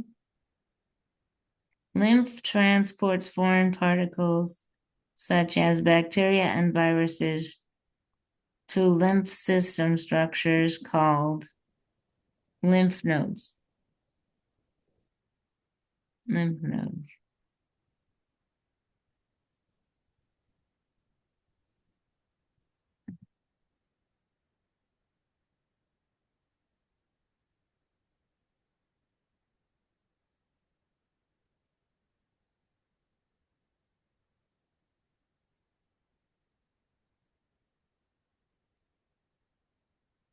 What is edema? It's the accumulation of tissue fluid within interstitial spaces.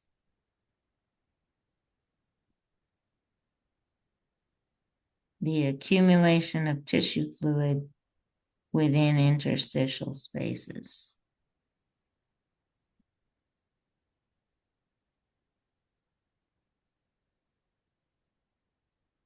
The vessel that collects lymph before, okay. Yeah, this is the Okay, that's that subclavian. I'm gonna make sure you, because the only reason we missed it last time was because of the spelling. It wasn't because of the, let me let me get the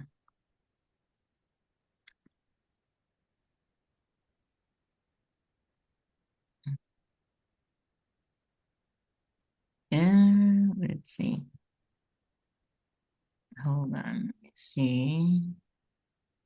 If I ah,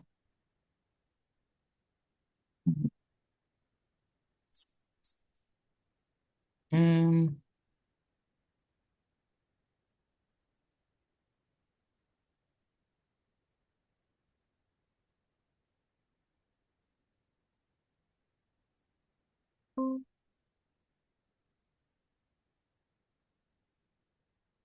yeah, there it is.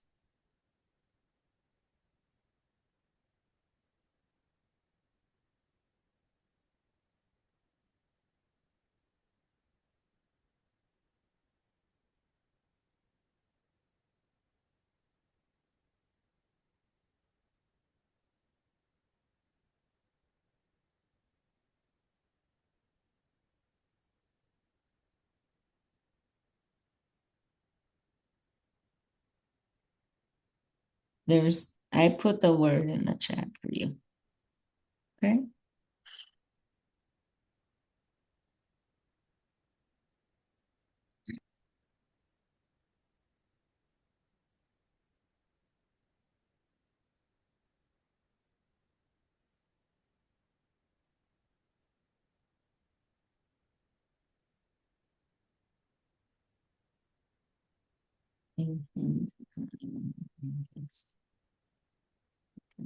Picture here.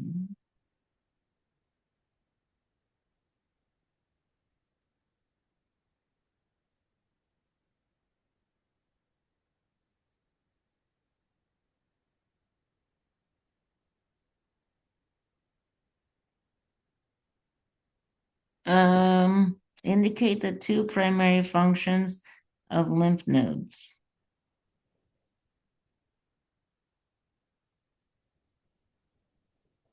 Um, okay, let's see.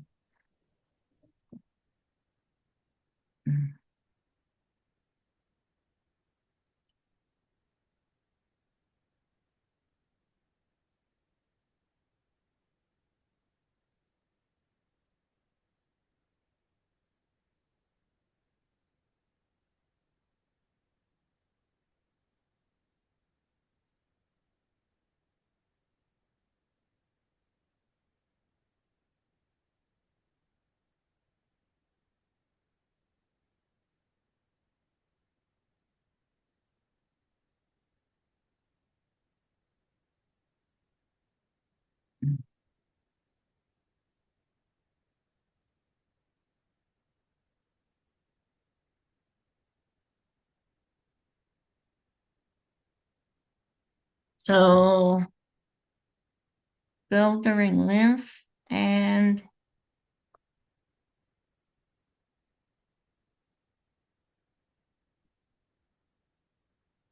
let me see what the questioner says.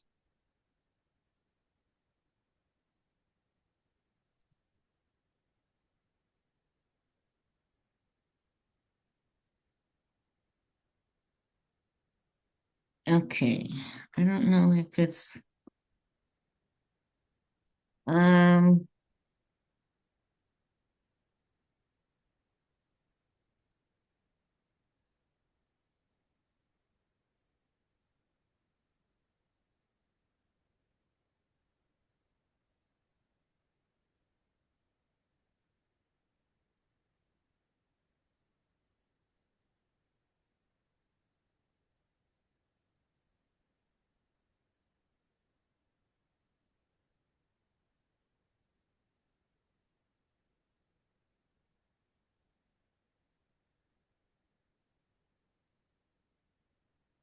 so okay. So I would say filter lymph and immune surveillance. The first two. Because they don't directly produce macrophages and other, they live there, but they don't produce it. Let's see.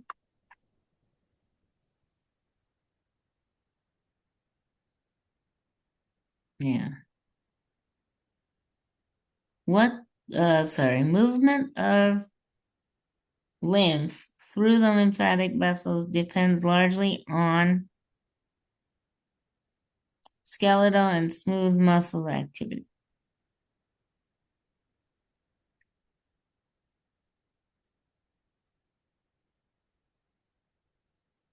The first one, skeletal and smooth muscle activity.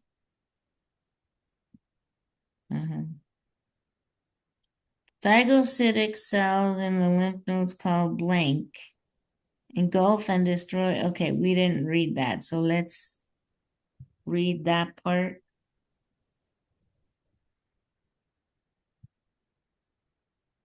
Because this is new. Lymph nodes vary in size and shape, but are usually less than 2.5 centimeters long and somewhat bean-shaped. Blood vessels join lymph nodes through the indented region of the lymph node called the hilum. The lymphatic vessels leading to a lymph node, afferent vessels, enter separately at various points on its convex surface, but lymphatic vessels leaving the lymph node, efferent vessels, exit from the hilum. Okay. Continue.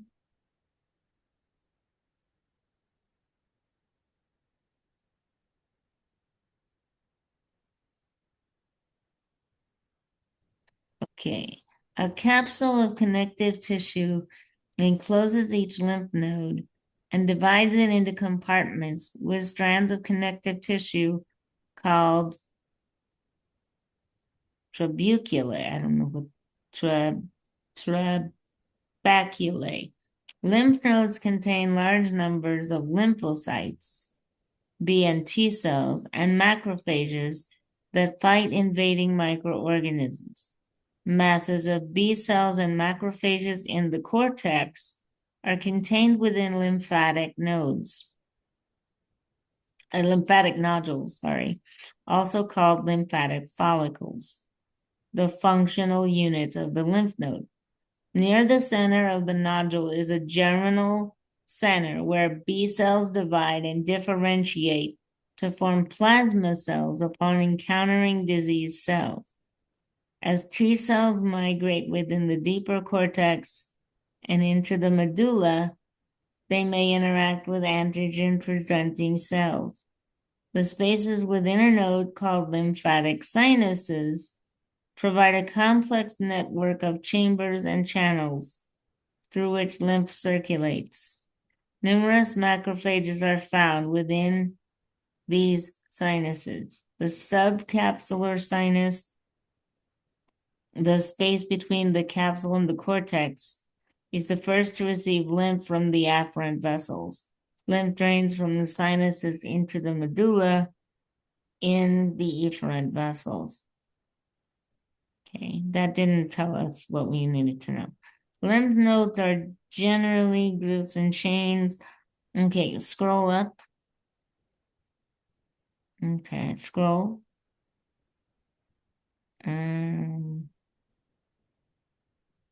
Okay, here we go.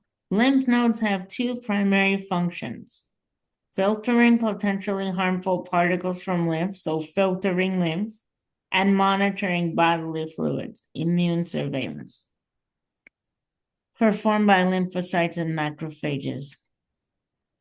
Along with red bone marrow, the lymph nodes are centers for lymphocyte production. Lymphocytes attack viruses, bacteria, and other disease-causing cells that are brought to the lymph nodes by lymph in the lymphatic vessels. Macrophages in the lymph nodes engulf and destroy foreign substances Damaged cells and cellular debris. Macrophages in the lymph nodes. Okay, go ahead and go to the question. I think macrophages is the word. Macrophages. P, GES. Good job.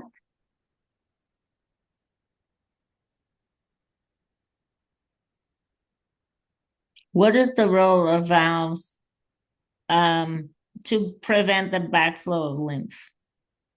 That's what they do.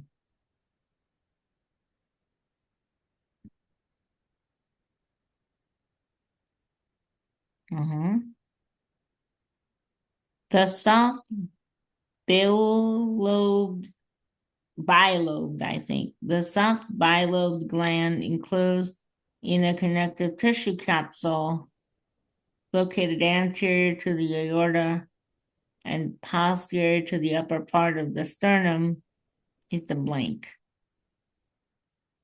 I do anterior to the aorta and posterior to the, okay, read it.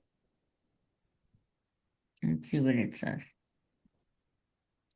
Okay, so the thymus, there it is a soft bilobed gland enclosed in a connective tissue capsule and located anterior to the aorta. So it's the thymus.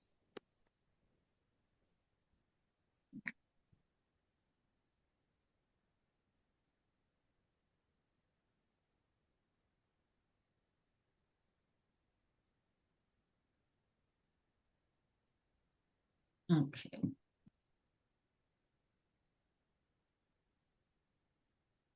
Let me see.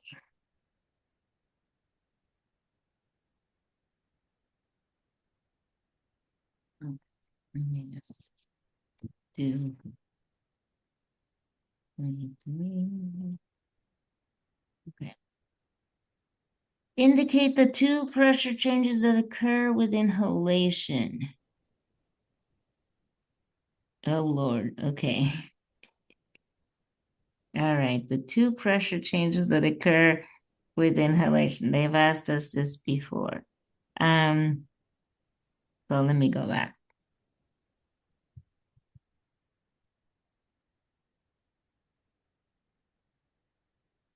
Increased thoracic, sorry, decreased thoracic cavity pressure and increased abdominal pressure.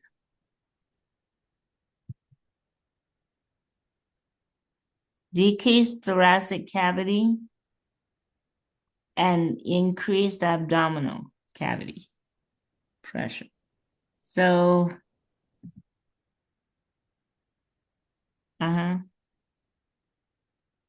yeah, good. In the image, the letter Z indicates the lymphatic organ called that's the thymus. That's the only thing it could be. That's the only lymphatic organ on there.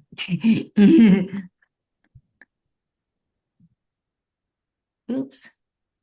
Hit the spleen. We didn't talk about this. Okay. Because the liver is a digestive. Okay. I got that wrong. The spleen. Okay. The letter. Oh, I was looking at Y. I didn't look at the letters. I was looking at Y. I'm sorry. My mistake. Um, okay, edema. Do you remember what this is? They asked us this before.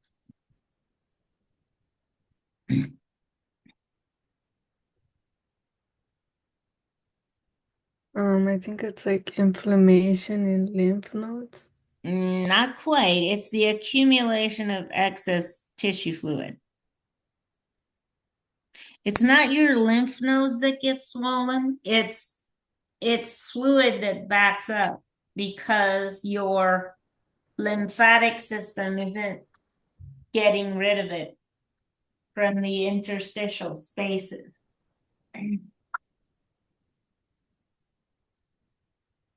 If your lymph nodes are inflamed, um that's a different story, but that's not what edema is. Because you can have edema, think about it like this. You can have edema even if you don't have lymph nodes, remember? So if you have cancer treatment and they remove your lymph nodes, if it was inflammation of your lymph nodes, you wouldn't be able to have edema, right? So um inflammation, buildup of fluid in the interstitial spaces is what causes edema to happen. Okay.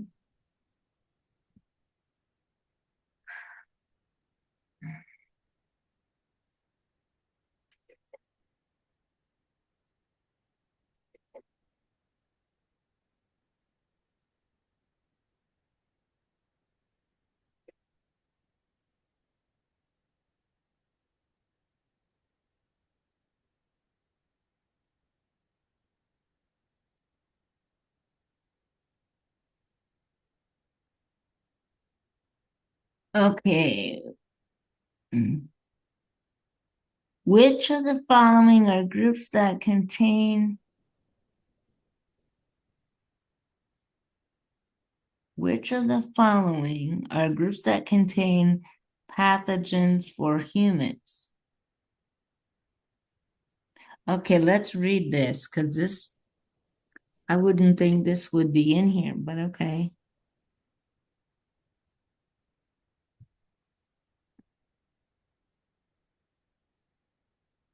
The presence and multiplication of a disease-causing agent or pathogen, if unchecked, may cause infection.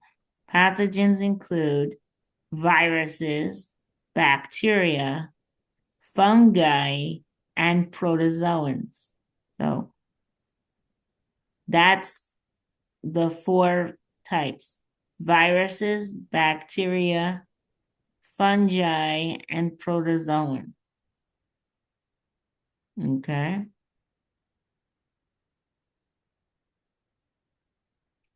Okay, let's go to the question.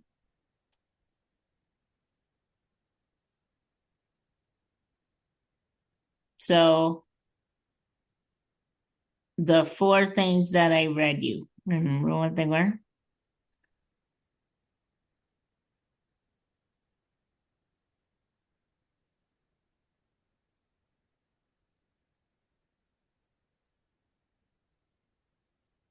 Fungi, Right. Three more. bacteria, Yes.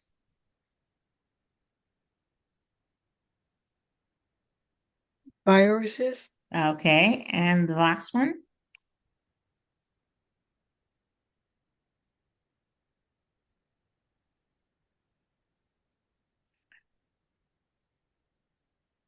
would it be this first one? That's the first one. It's called protozoans. I know that's hard to say. That's good. Those are the four. Nice. Which structure functions to filter lymph? Lymph nodes. Lymph nodes filter lymph. We read that earlier.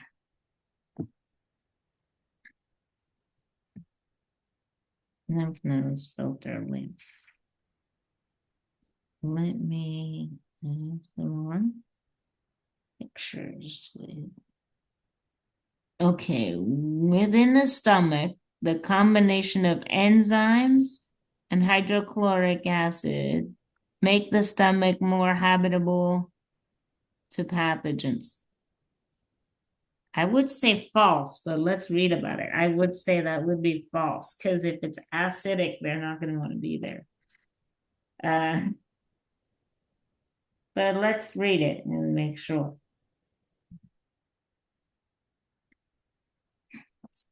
Um,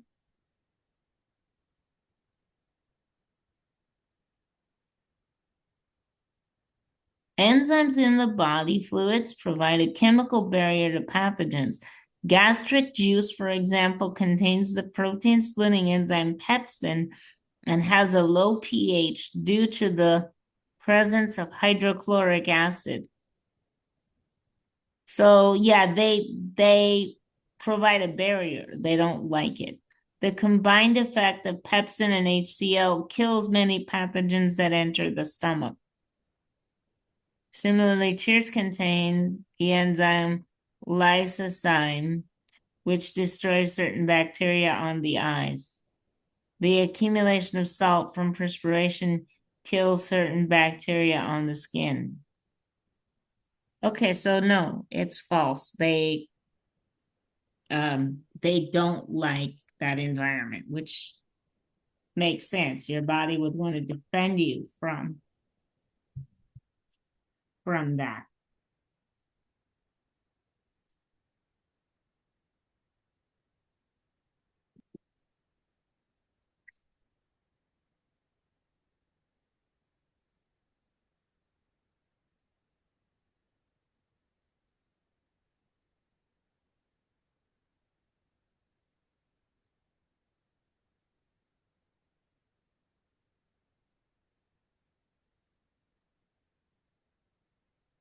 Okay, let me just make this.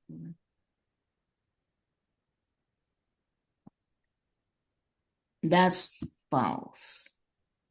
It's not going to be more habitable. It's going to be less habitable. They're not going to want to be there anymore.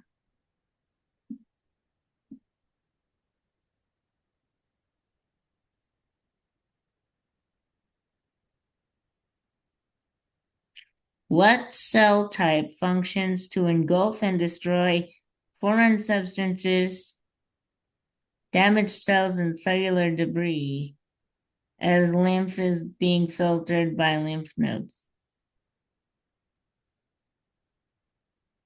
I would say macrophages would be that because we read about that earlier. I think it's macrophages that do that.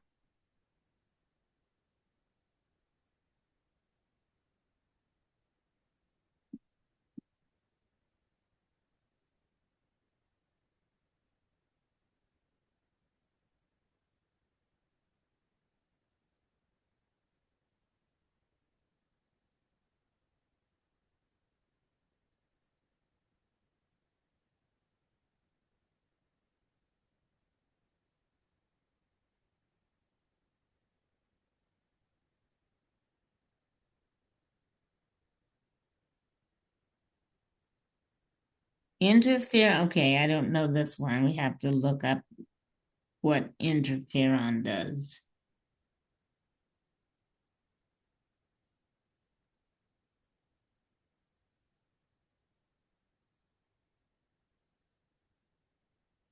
Let's see. Lymphocytes and fibroblasts produce hormone-like peptides called interferons in response to viruses or tumor cells.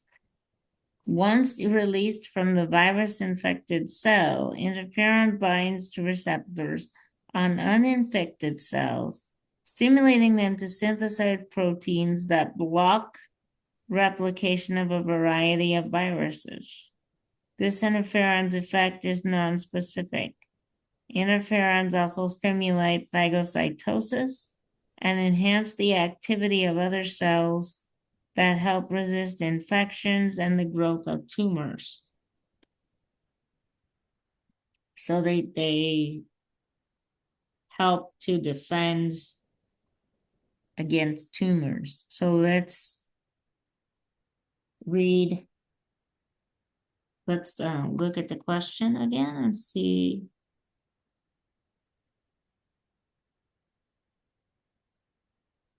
what happens. This is formative.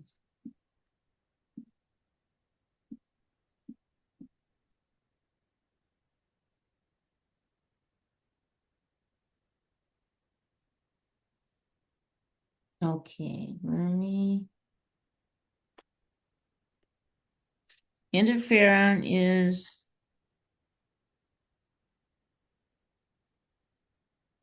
effective at inhibiting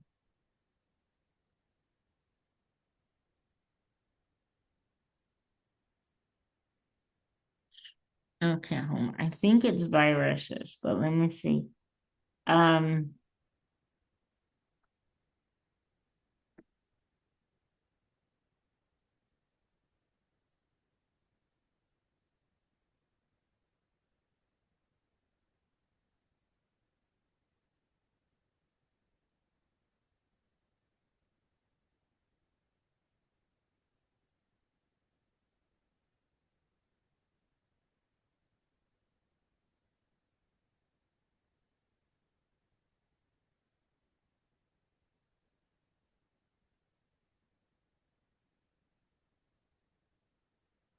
it's wait a minute. Um, what happened to the question that I just asked you? I don't know. That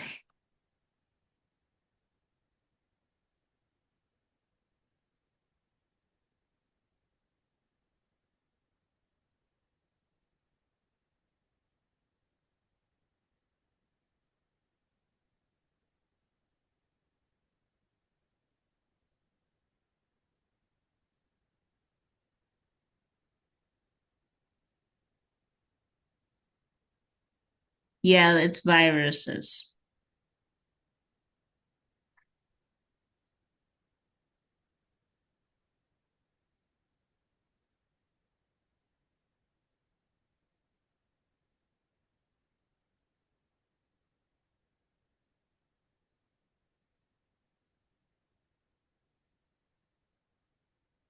It's primarily against viruses.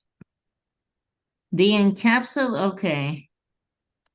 The encapsulated bilobed lymphatic organ that shrinks with age is called I think that's the thymus, THYMUS, because we read about the bilobed organ, remember? The thymus,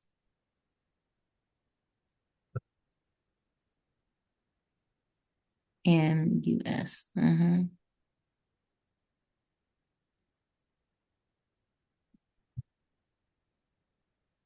Activation of a group of plasma proteins called blank. Okay, so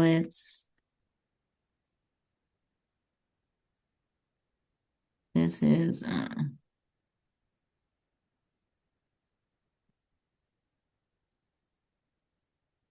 activation of a group of plasma proteins called stimulates inflammation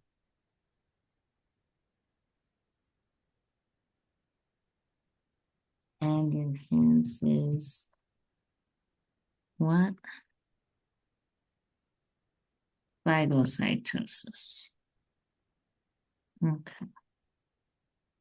Phagocyte.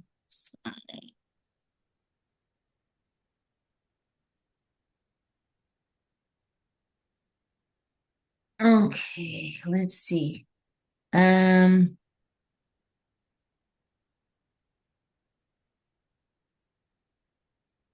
okay, let's read it because I think they have a different word in the book than I have here. Um,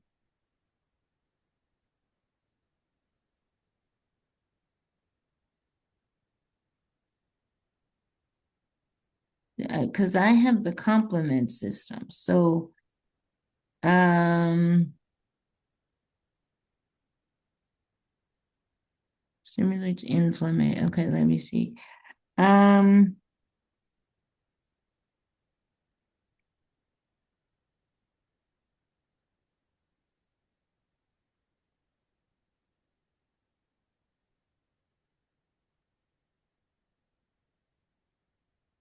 the complement system is a group of plasma proteins that circulate in the blood in an inactive form and become activated when they attach to the surface of foreign cells.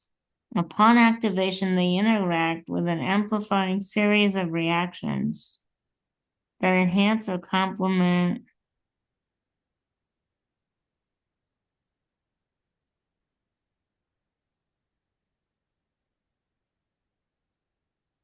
Okay, scroll down. It looks like the complement system to me, but scroll down.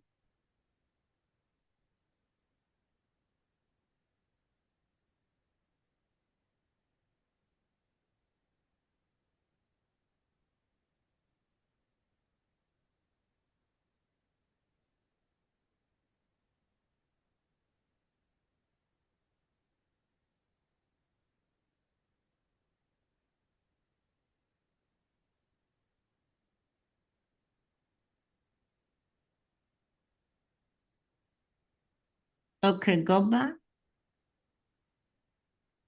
to the question.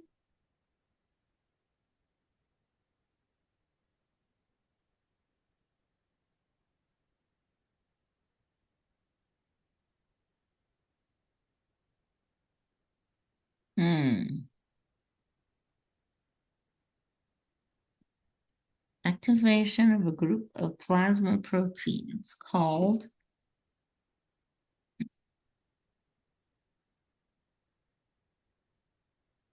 they don't want complements. I don't know what they want. Um, Let me see.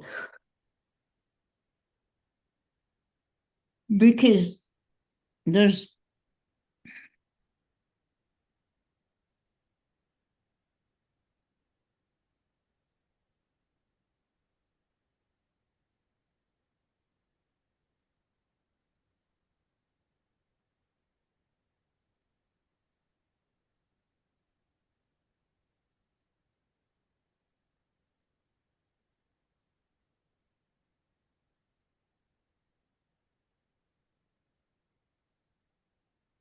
called,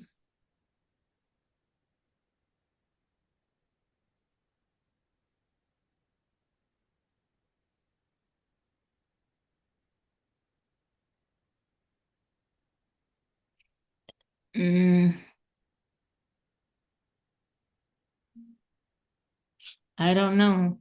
Um,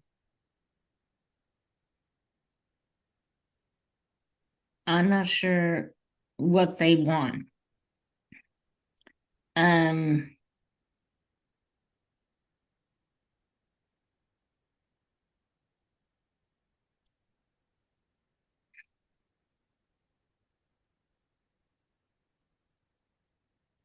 um,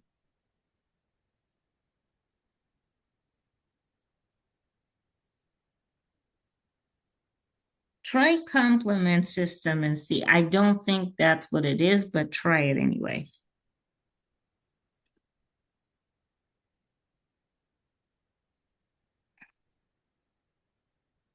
Try that. I don't think it's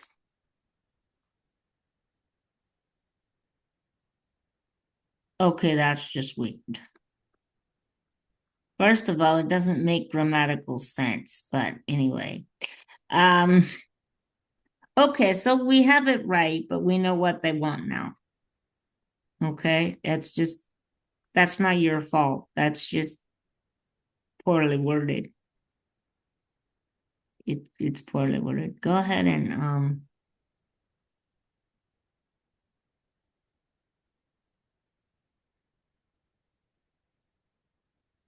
which lymphatic organ is located inferior to the diaphragm and posterior and lateral too. Okay, that organ is the spleen. Because I was looking for something closer to the stomach before, but I was looking, remember at the diagram, I was looking at the wrong letter. So the spleen is what you want here. Inferior to the diaphragm and posterior to the stomach.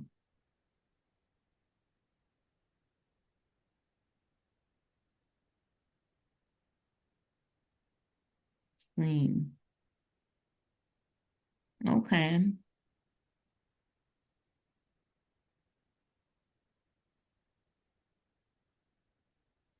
Okay. Disease causing agents are known as pathogens. That's pathogens.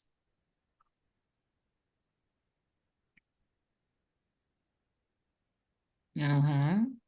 Good.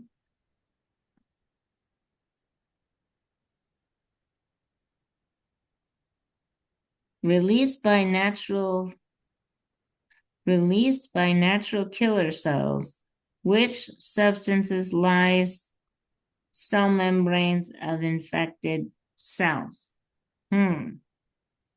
Okay, released by natural killer cells, which substances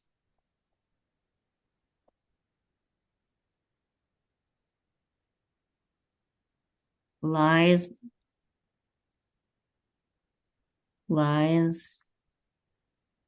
cell membranes of infected cells.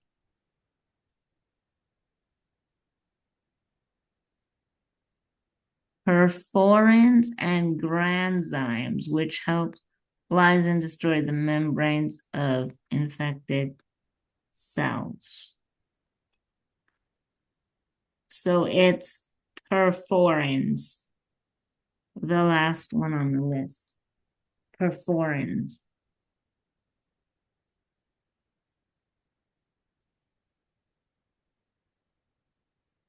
Which three of these factors are examples of chemical barriers important in innate defense?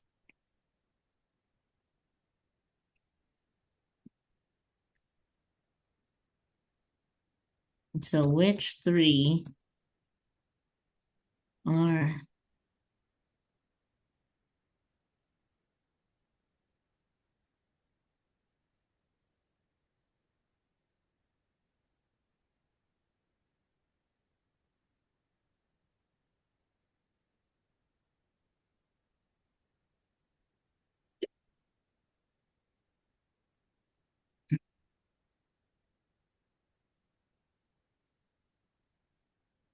lysozyme?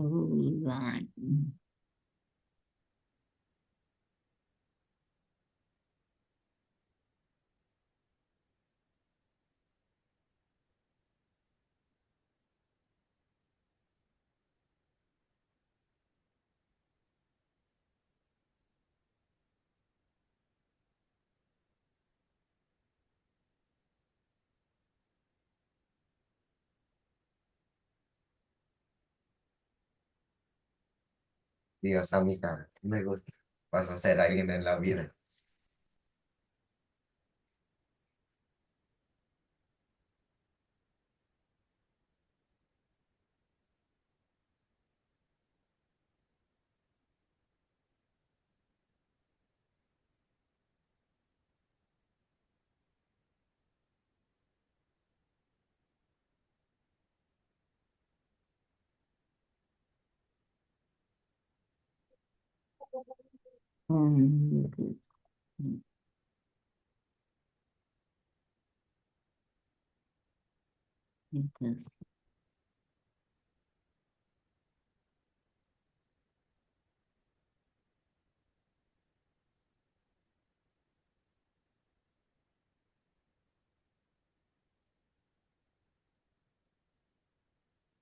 So lysozyme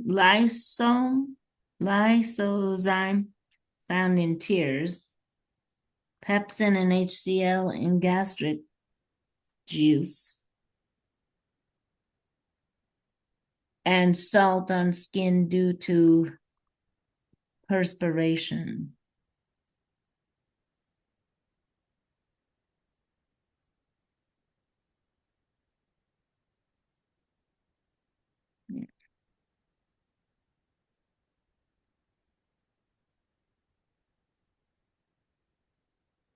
Okay, so during inflammation, injury, or infection, the blank and blank are types of white blood cells that act as phagocytes. Okay, so during infection or inflammation, infection,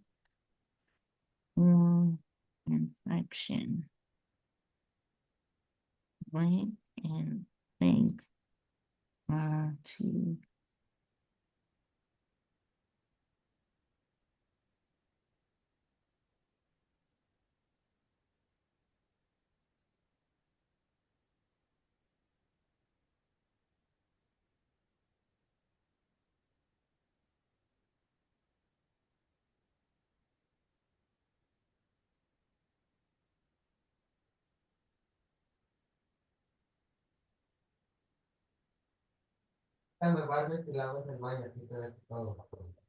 Okay, I don't know the order that they want it, but it's gonna be neutrophil. Let's look it up so we get the order correct.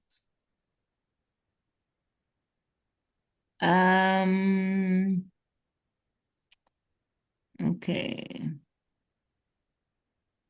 Phagocytosis removes foreign particles from the lymph as it moves. Phagocytosis in the blood vessels remove particles that reach the blood. Okay. Chemicals released from injured tissues attract these cells by chemotaxis.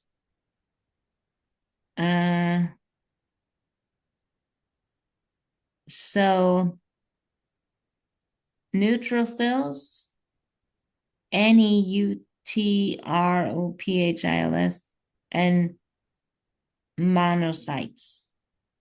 Neutrophils and monocytes. That's what I would say there.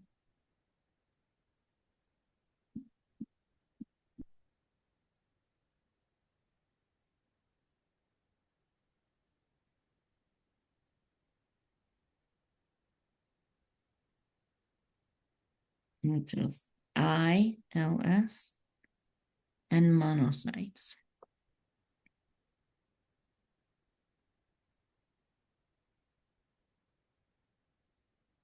Okay. Yeah.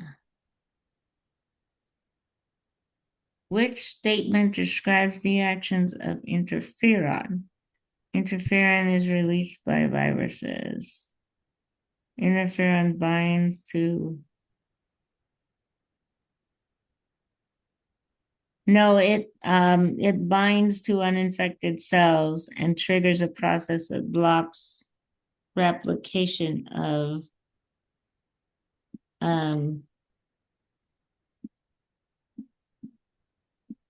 that blocks replication of viruses because interferon is a defense against viruses. So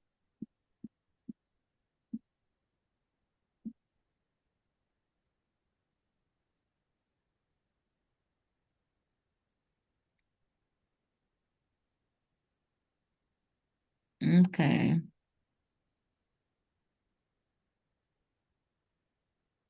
Let's go ahead and stop here. Just because I have to get ready to leave soon. I have an errand that I have to go on today. But tomorrow, 9:30, is that still okay for you? Yes, that's fine for tomorrow. Okay, then I'll see you at 9:30, okay? Okay, bye. Thank Take you. care, Daniela. You're welcome. Have a good day, okay? Bye now. Bye.